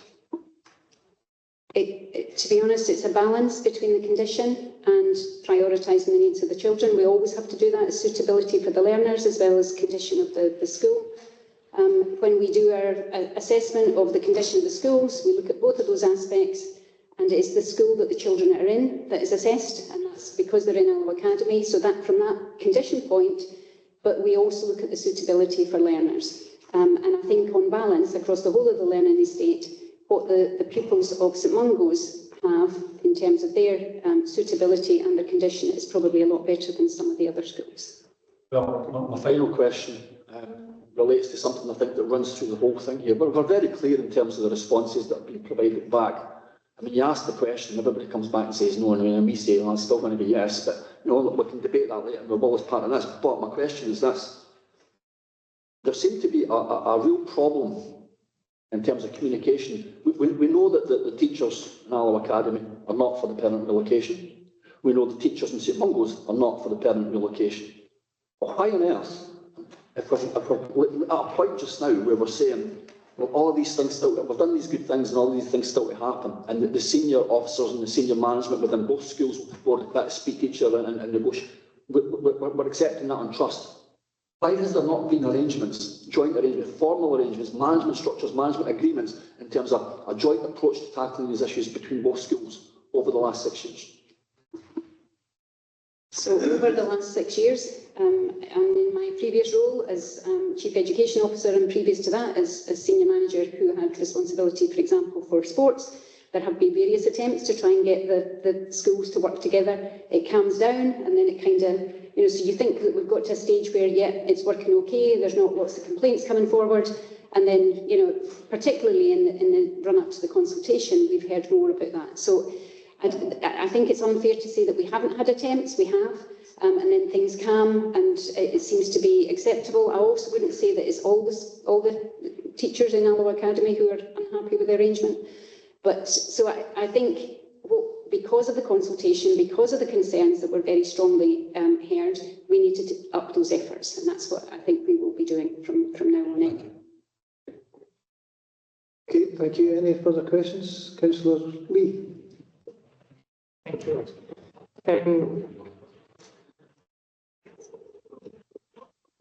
My question would be, would approval of this paper today hasten the alterations that could take place, including the ones that have been raised in the consultation and here today in the Chamber to Home Economics and Science departments to make it more accessible to all people throughout the age range?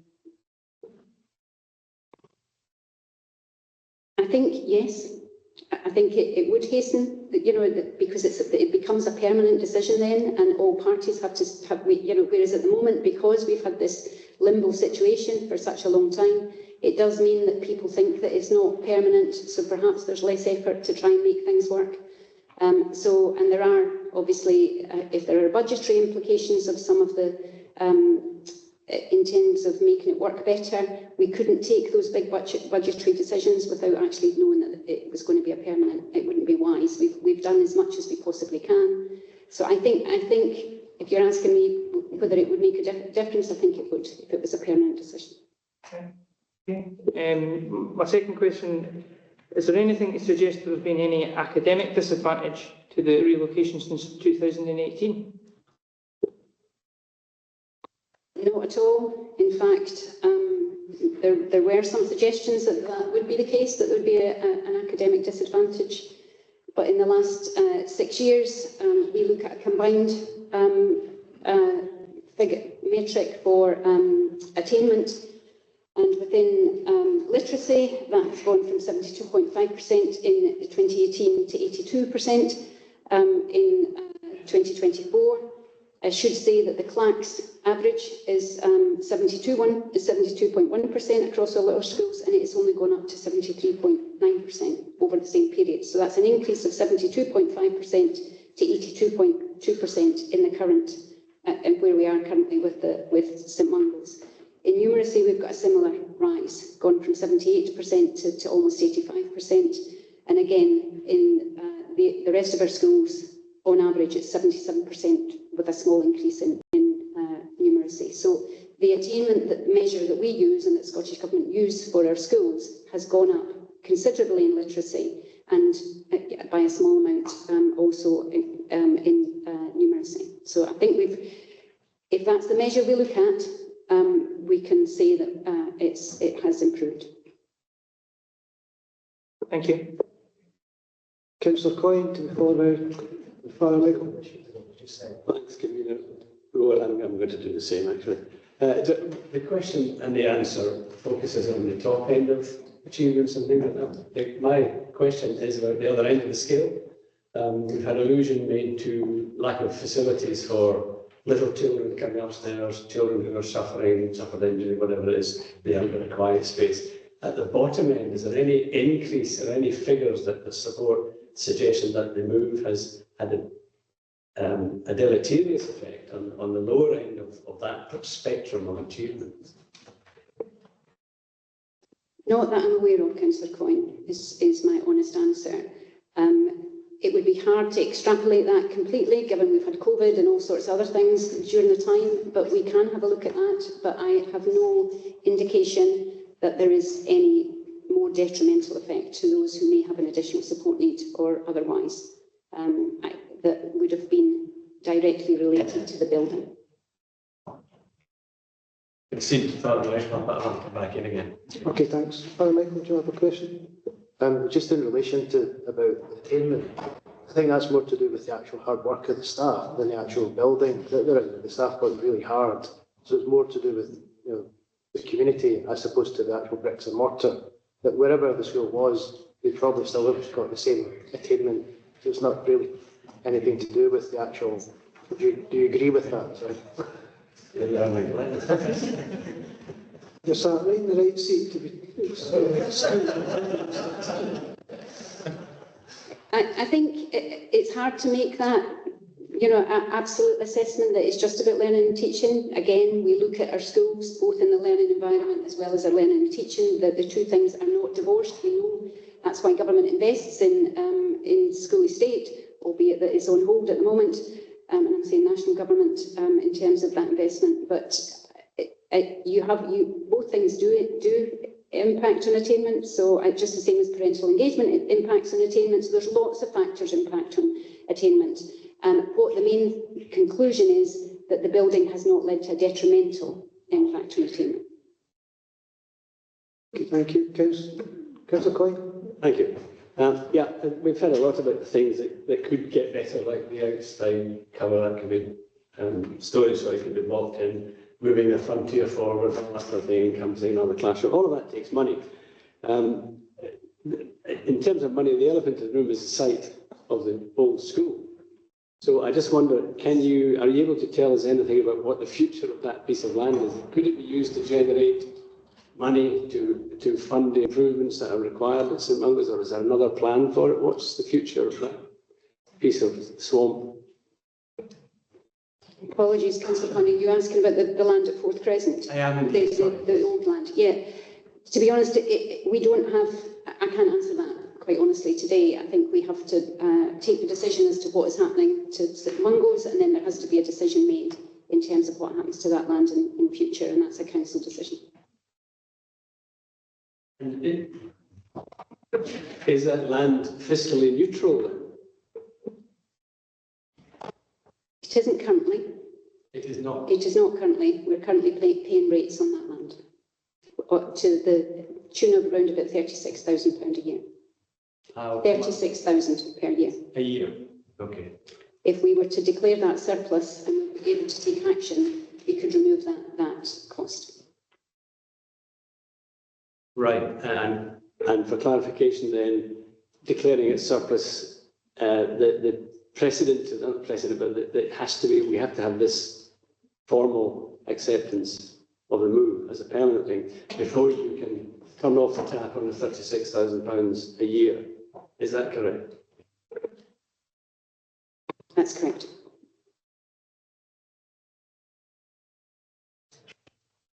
Thank you, Councillor Coyne. For the moment, thank you. So, Councillor Rennie, to be followed by Councillor Holden. Just on that first point there, I have another question. another question's emerged from what Councillor Coyne said.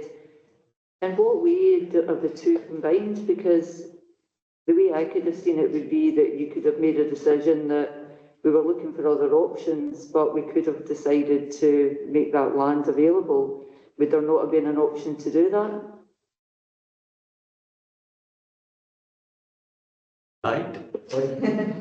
Until we formally conclude the schools consultation part of the legislation, which means us taking a decision as council on where the permanent location, we can't do anything on the previous location. Just my other question is really, and I'll give a bit of preamble to that.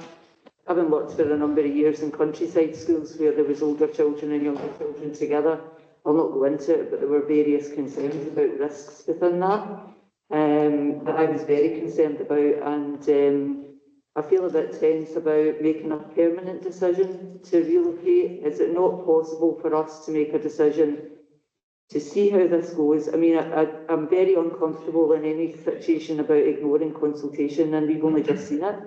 And I think a number of issues have come up, and for us to make a decision that's permanent, I think we would need to be sure that everything was absolutely perfect. So is it not possible to look at a kind of compromise in terms of saying until we're aware that everything's okay, that we would, and I know that's maybe going to come on later, but I'm just wondering about the words permanently within that, and I just think, you know, I'm really concerned that there's so many aspects that, and thanks so much to the Parents' Council because they've allowed us to know a lot about what's happening. So from our point of view, I think, you know, a gap, is it not better to have a gap within the consultation and then come into decisions? Thank you.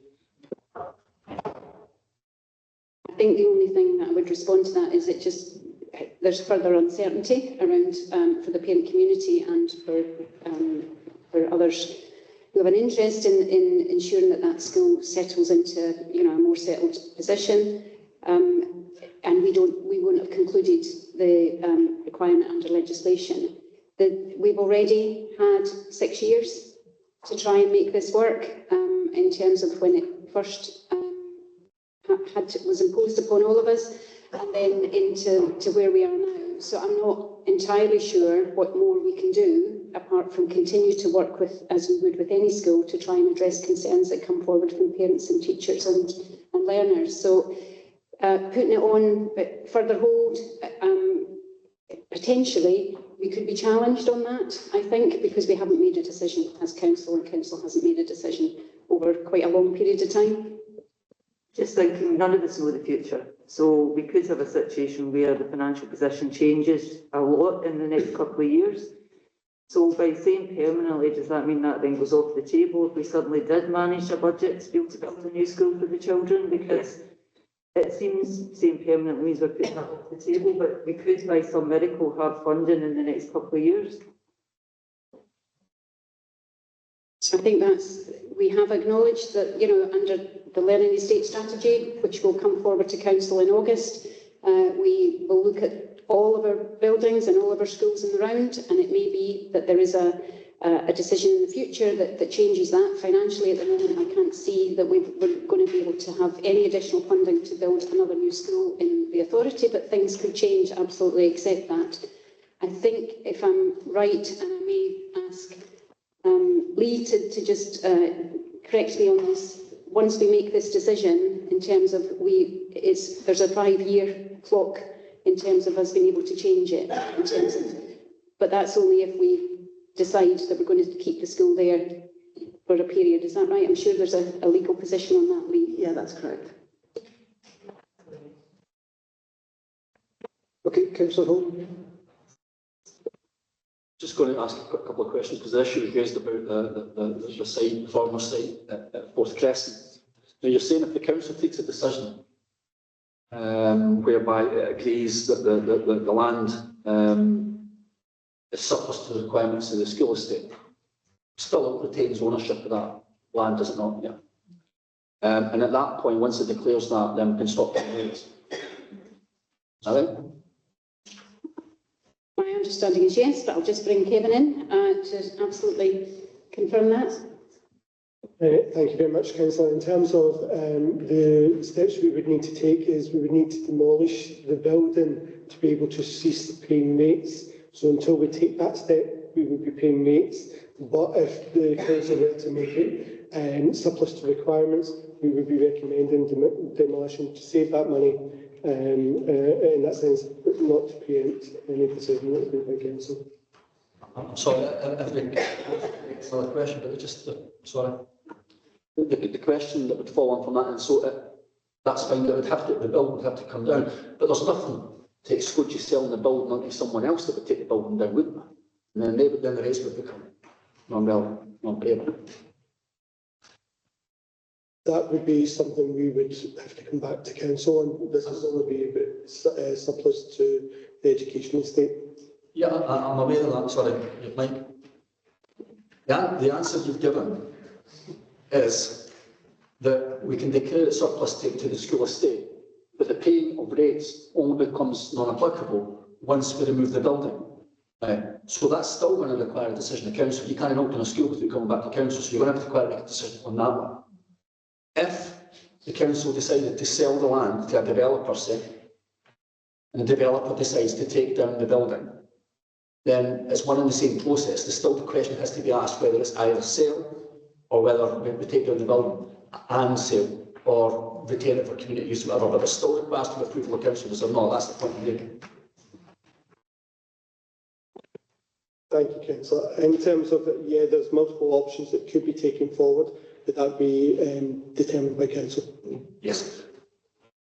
But the key point, sorry, I'm trying to get the answer, struggling to get the answer out of you, but the key point is there are various means by which the council can resolve the issue of paying rates. It's not just simply the council takes on the responsibility, because listen, we've had some experience of taking down buildings recently, and it took quite a long time to do it. Other people can take them down a lot quicker than us, so it would appear.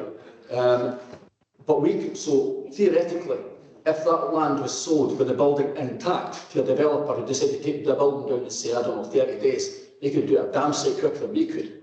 So the argument that we lose money by agreeing to defer a paper or to agree to defer a sale and wait for the council to come back and how we want to utilise that really depends on what that particular option we choose, does it not? Councillor, in terms of that, responding to that, as I said, there's many options available, and it'd be for council to decide. In terms of it could be the methodology of decide as well as others. In terms of how quickly we would move, should council decide to take the decision today. In terms of removing the building, whether that be for us or other means that you've described. My final question for that, so it will be, I promise you. It will be a question. So up to this point, given the timescales that's been described, I've done a quick calculation. We've spent over £220,000 on rates. What we're asking here, let's theoretically say that an amendment's discussed later on in the meeting that puts forward that we delay it 3 months. We're talking £12,000, and we could take a decision subsequent to that. That would mean we could save ourselves another £100,000 if we decided to go a particular route over opposed to another. So the argument, what the point I'm making in that, and what I'm asking you whether you agree to this, is that all of this calculation and the importance of the land and what is done with the land is very, very fluid. There are various ways of interpreting, there are various ways of approaching it, all of which will have to be determined by council, none of us here today. So really what I want to ask you is, it depends on council, does it not, at a future point, as to whether or not we can lose money out of this or save money out of this, and what particular option we choose. Yes, but none of those things can happen unless we have the decision, until we have the decision. Okay, thank you. Councillor Forson? Yeah, a couple of questions. Can I just clarify then that the only way the land can be declared surplus and any decisions taken forward about that site, whether it's the building, the land, etc., is if a decision is made about the location of St Mungo's? Correct. Okay, I just wanted to kind of go back on things because, like some other councillors here, have been involved in the relocation temporary to begin with of St Mungo's, and I remember sitting in a meeting with the parent councils of both schools back in 2018. One of the issues that came forward from parents of St Mungo's was that they felt by locating in the Alloa Academy building that essentially that would kill off St Mungo's, because they felt that the school role would fall because people would decide to put their children elsewhere. There was concerns around them putting their children to the new St Bernadette's, which was under development at that time. Has there been any impact on the school role in relation to the location since 2018? Thanks, Councillor Forson. So the school role for St Mungo's has remained relatively stable since 2018 to 2023. So 137 is now sitting at 139. However, this is really important, when we did those projections back in because of the fall in birth rate and the fall across the whole of the authority, we had predicted that the school role would fall to 102 by 2023. So it's now sitting at 139. So it's not a simple answer that it's gone up, because there are other factors, like everything in numbers, that you have to look at. The other important, in 2018, we had, so there's about 50% of the pupils in St Mungo's are placing requests. Now that means that they are not baptised Catholics. That's that they are placing requests. And because we have space, we are legislatively required to accept those placing requests.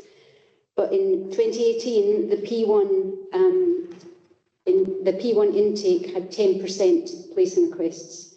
In 2024, the P1 has 50% placing requests. So there's a significant increase in parents wanting to go to St Mungo's, as there were in 2018. So in terms of your question, had we expected that to be the death of the school because nobody would want to go there?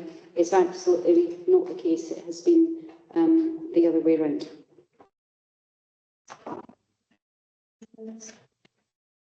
Okay, any other questions, Councillor Coyne?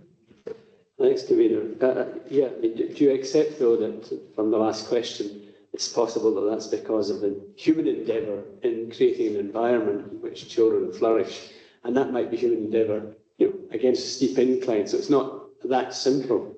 That is a possibility that's a situation there. Do you agree with that?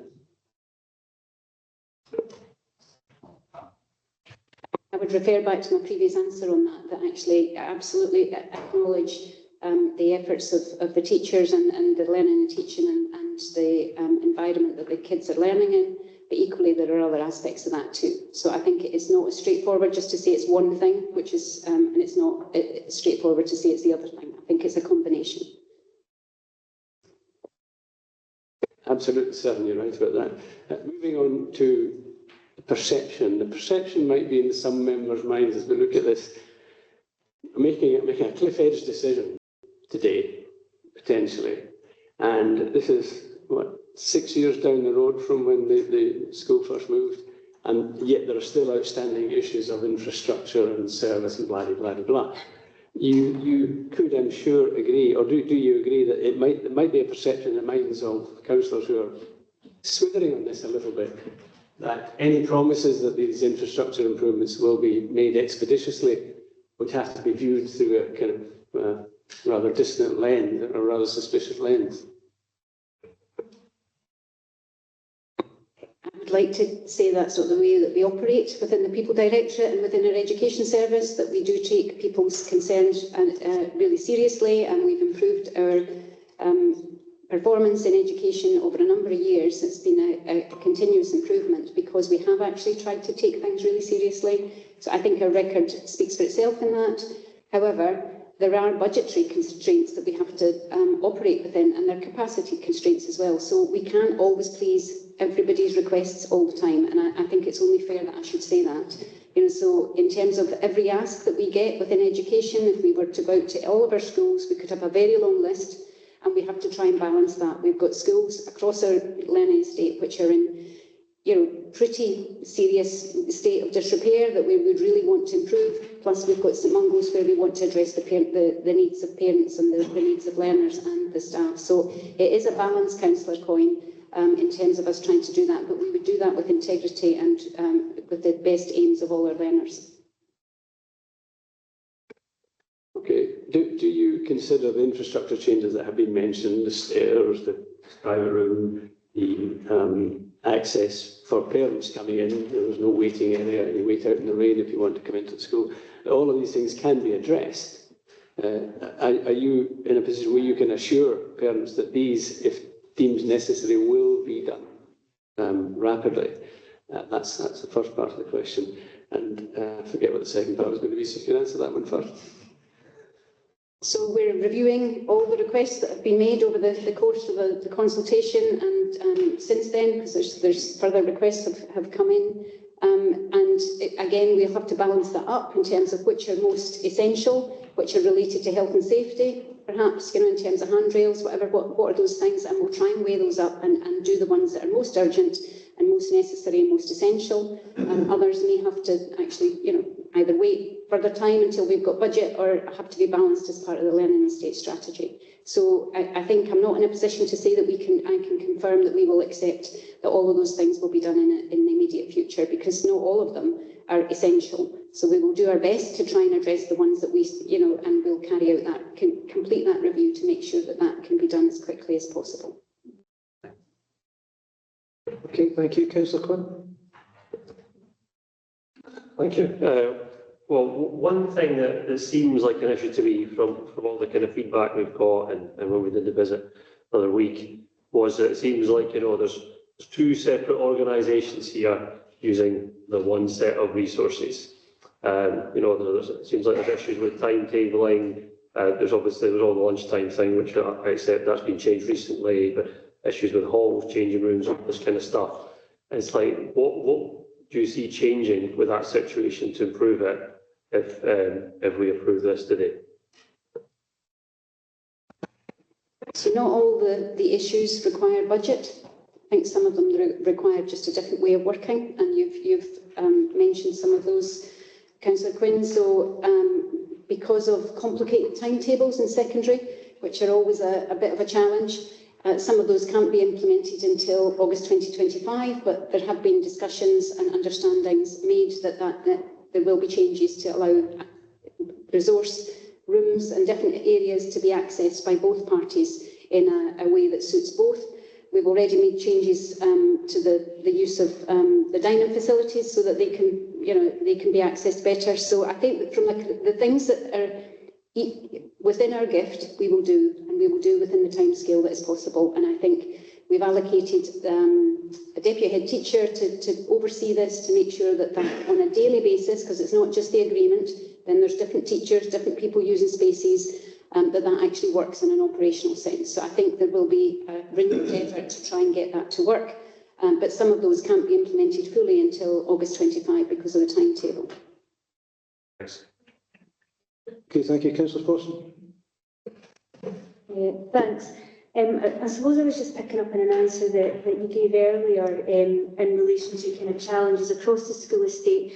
There could be a perception that a lot of the issues that are coming out in relation to the current location of St Mungo's are unique to St Mungo's.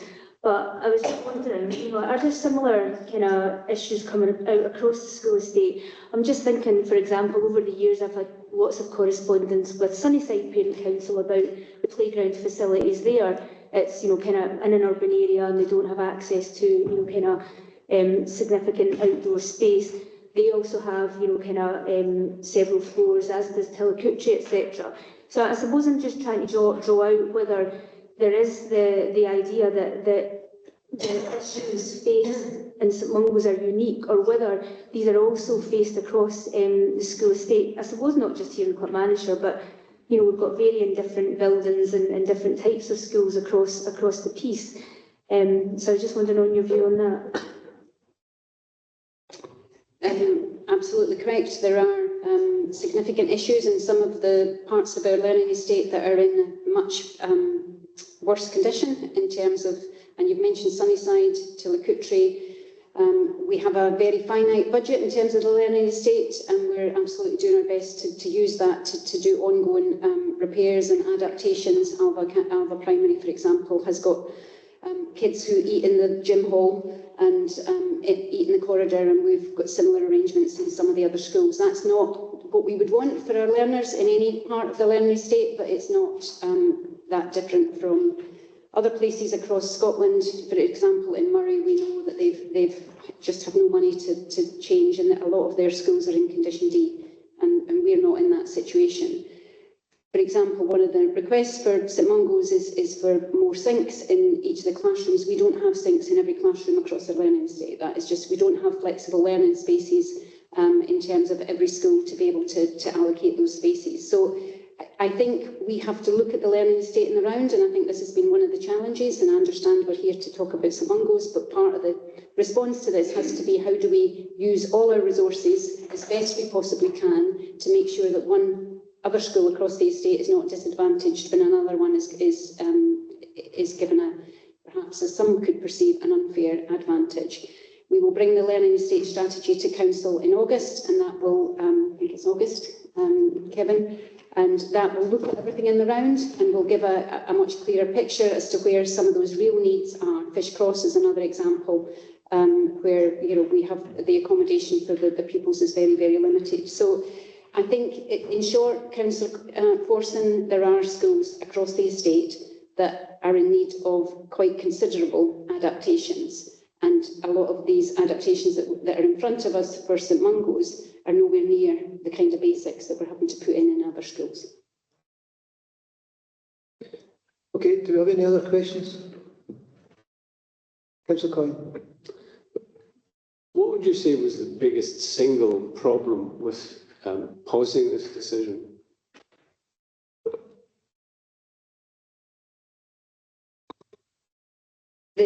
There is an ongoing uncertainty. I think I've answered this partly previously, Councillor Coyne, but I think there is an ongoing uncertainty for the school, and while there is that ongoing uncertainty for the school community, it would imply that there's a continued hope that we're going to come up with something different. And at the moment, we don't have an option to be able to come to the table with. So that isn't the uncertainty. There's a second bit, which it could be argued that council is delaying a decision. We've now had 6 years of this, and we don't have a permanent location for the school. So I think there is a possibility that council could be criticised for not making that decision, because we've had a considerable amount of time now to be able to try and bring things forward. And again, I'm not a legal expert, but I mean, we have school consultation legislation that doesn't give us a requirement to put this in place in a certain time frame, but the expectation is that we would have dealt with the school consultation over a period of time. We've had lots of things in the interim, COVID being one of them, which you could wipe out 3 years, but nevertheless, there's the uncertainty that, and I think there's the legislative challenge potentially that council could have. And then the third one, I think, is that the budget, to be able to make some of the changes, we need to know that this is going to be a permanent, otherwise why would we continue to put more money into that? Albeit that that budget has to be looked at across the piece in relation to all the other schools as well. So that's my summary of the three things that I think are. Is it your consideration then, that the learning estate evaluation process that you discussed, which is coming to a conclusion in August, that out of that would come a balanced and equitable distribution of resources into the entire estate, and that would be the point at which the improvements that have been discussed here would be decided upon? Perhaps not as much detail as you're suggesting there. I think the purpose of the learning estate is to say what do we need in terms of our schools across the county, in terms of particularly in relation to the pupils that we have in each area. Do we have the right school estate? Are there areas where perhaps the school estate is in such a state of disrepair that we might, so it's that broader piece, rather than actually agreeing the individual parts of the budget and allocating them to schools. That's not the intention of doing that. Totally understand. That's a strategic overview you're looking at. If we bring it down now to sort of more practical area. What process is there that actually looks at an evaluation of the infrastructure, shall we say, the daily usage infrastructure that would perhaps bring out improvements for that school or St Mungo's or whatever? What is that process? So just to add on to what I said previously, we are in the process of completing options appraisals on all our schools, on every, which will inform the learning estate strategy. But that is the options for that school community. It's contributing to that strategic piece. We also carry out that condition survey on an annual basis, so we look at the condition of the school and we look at the suitability of the learning environment. So that's the two elements that I mentioned previously, and that's done on an annual basis.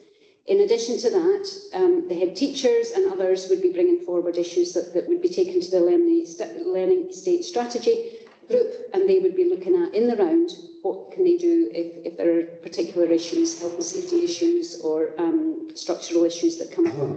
So there's an ongoing maintenance budget as well as then there's a capital budget. And you may recall that previously council were asked to approve the spend on the priority schools, and St Mungo's wasn't one of those actually in terms of priority spend. But so there's a number of processes, Councillor Coyne, that feed in to make sure that we keep our learning estate under review.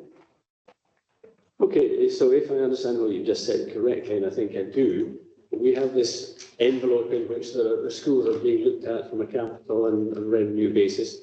Sitting outside of that envelope is St Mungo's because it's not a permanent unit, and it can't join the club until we declare it to be a permanent unit. Is that what you're saying? Is that it's our infrastructure improvements to be made across the estate? St Mungo's is outside the envelope while it's in its present limbo. Is that correct? Sorry, not entirely.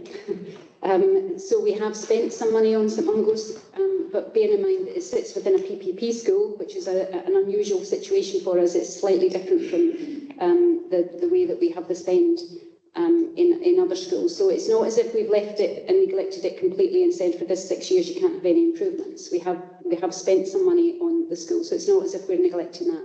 It would be a much more completed situation if it was sitting within that wider picture, as you suggested. I think it's a very important point to some because it's made a difference to my thinking on it. If the school would do better being in the envelope than out, it seems logical. If the improvements aren't going to be made in any short-term basis, it would seem logical, would it not, for it to come into the envelope sooner? Is that your thinking on it? I think it would be easier for us to consider larger amounts of money in the round along with the other schools if we had a permanent decision. That's what I'm saying. Okay, thanks. Any questions, right? Councillor Holt. When is the permanent decision made? August, next 2025. That's when the paper comes up. Is that correct? The permanent decision on St Mungo's is today. No. Sorry, is that not what you're saying? No, I'm asking. Any decision, these bloody things are terrible to work, aren't they? I'm asking the decision about the financial allocation to school done as part of the budget process as well for the school estate.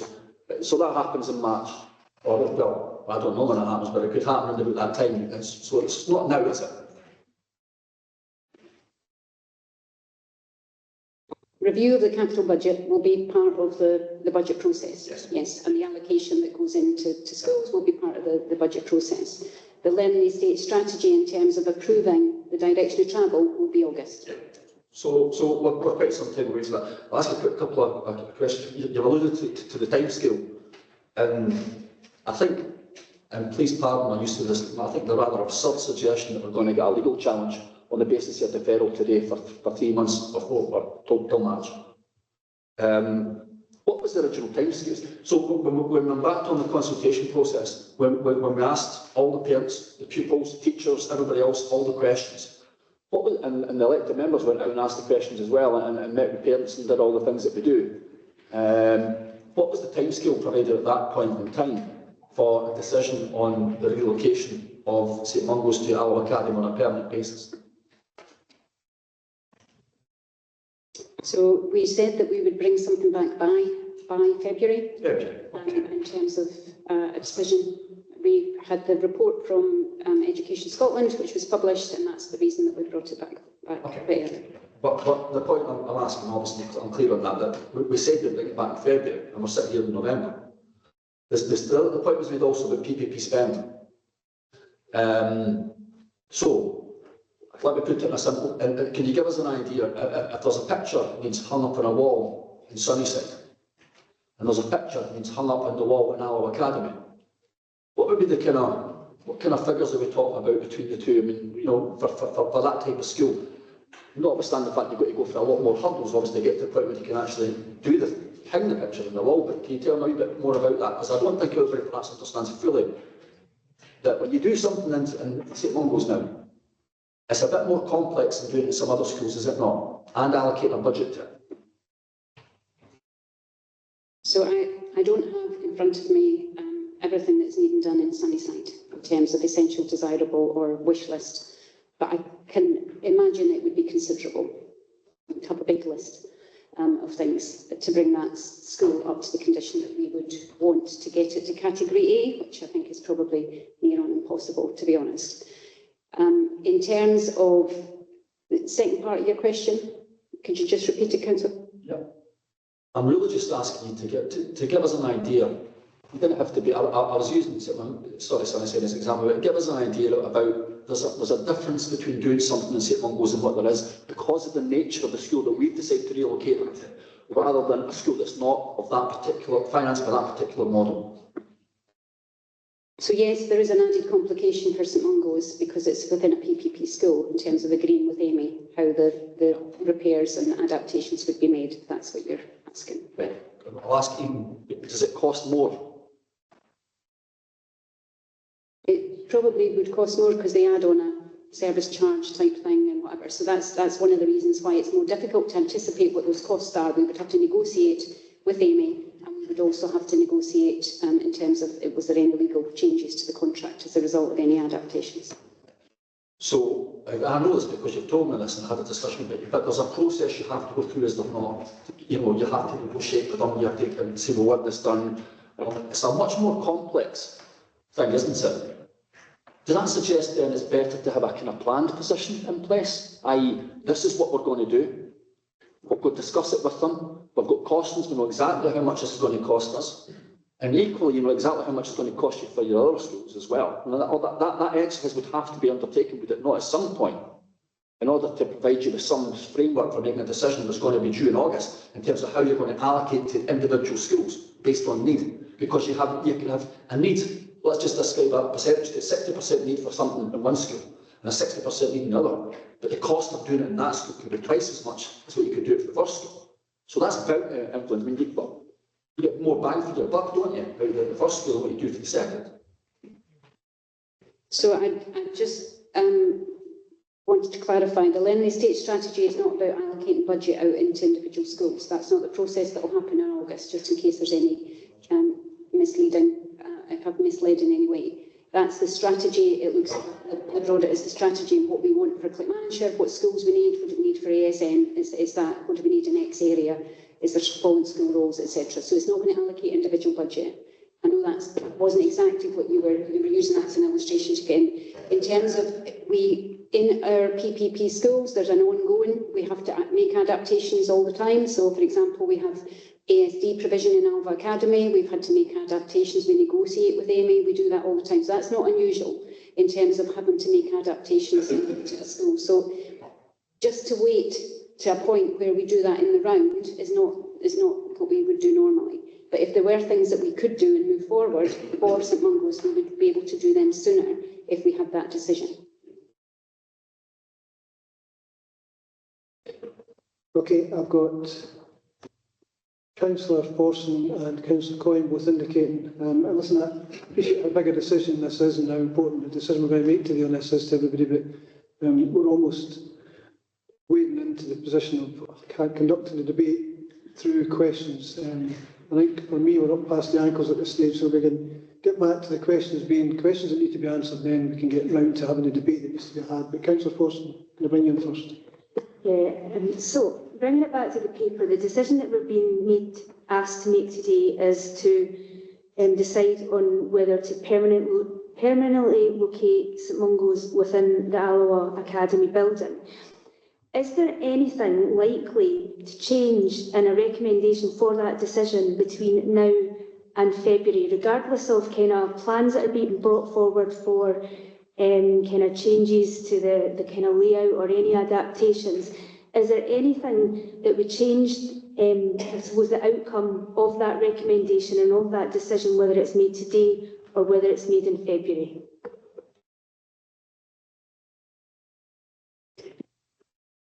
The main thing I've said previously is there's the remaining uncertainty around the school and that idea that perhaps that the final decision has not been made yet. Therefore, do we continue to look at an argument as to why the school might be elsewhere? And that's what we're so that will continue, and we have to continue to deal with that, and the school have to continue to deal with that as well as officers here in terms of. So there is an issue that is an ongoing that you're leaving that decision left open. So that is one thing. The second thing is we can look at some of the adaptations within the school, but I would suggest it's unwise to even start that work and look at it in terms of budget until we're clear that this is the decision that council wants to take. So those are the two things I think. In terms of if we wait to February, that's fine. We can wait to February. But I think there's still that ongoing uncertainty around the school community and in terms of the adaptations that we would want to put in place. If we need to plan for curriculum changes. If the suggestion is that this isn't going to be a permanent decision, some of that work needs to carry on or stop, and we need to make a decision on that. Thank you. Just going back to your question, Councillor Forson, based on what Lorraine said and what I understand of the position, I don't think there'll be any material change between now and 3 months' time, especially when you think about the capacity of officers as well in that intervening period, and everybody knows what we'll be doing over those next few months. So the opportunity to advance this in any material way, I would see would be severely limited. Okay, Councillor Coyne. Thanks, Convener. It was just a technical question following up on what Councillor Holden was saying. Just from my own understanding, and that of others perhaps here present, under a PPP scheme, presumably the thing you have to consult on would be any changes that materially affect the value of the property in some way, or the structural integrity of it. But if you were inserting a stud partition, do you have to consult about that? I mean, can you do simple manoeuvres like putting a stud partition on the outside of this balcony we talked about, stud partition? So that wouldn't need to wait for or be massively more expensive, but that could be done by the joinery team. My understanding is practically any change you need to within the school we have to consult on. Even timetabling of pitches and things like that. It's actually the contract is very very tight. I think the issue is by the nature of the contract, it's not our asset till the end of the life of the contract. So to have the sort of flexibility you describe, it would need to be our asset.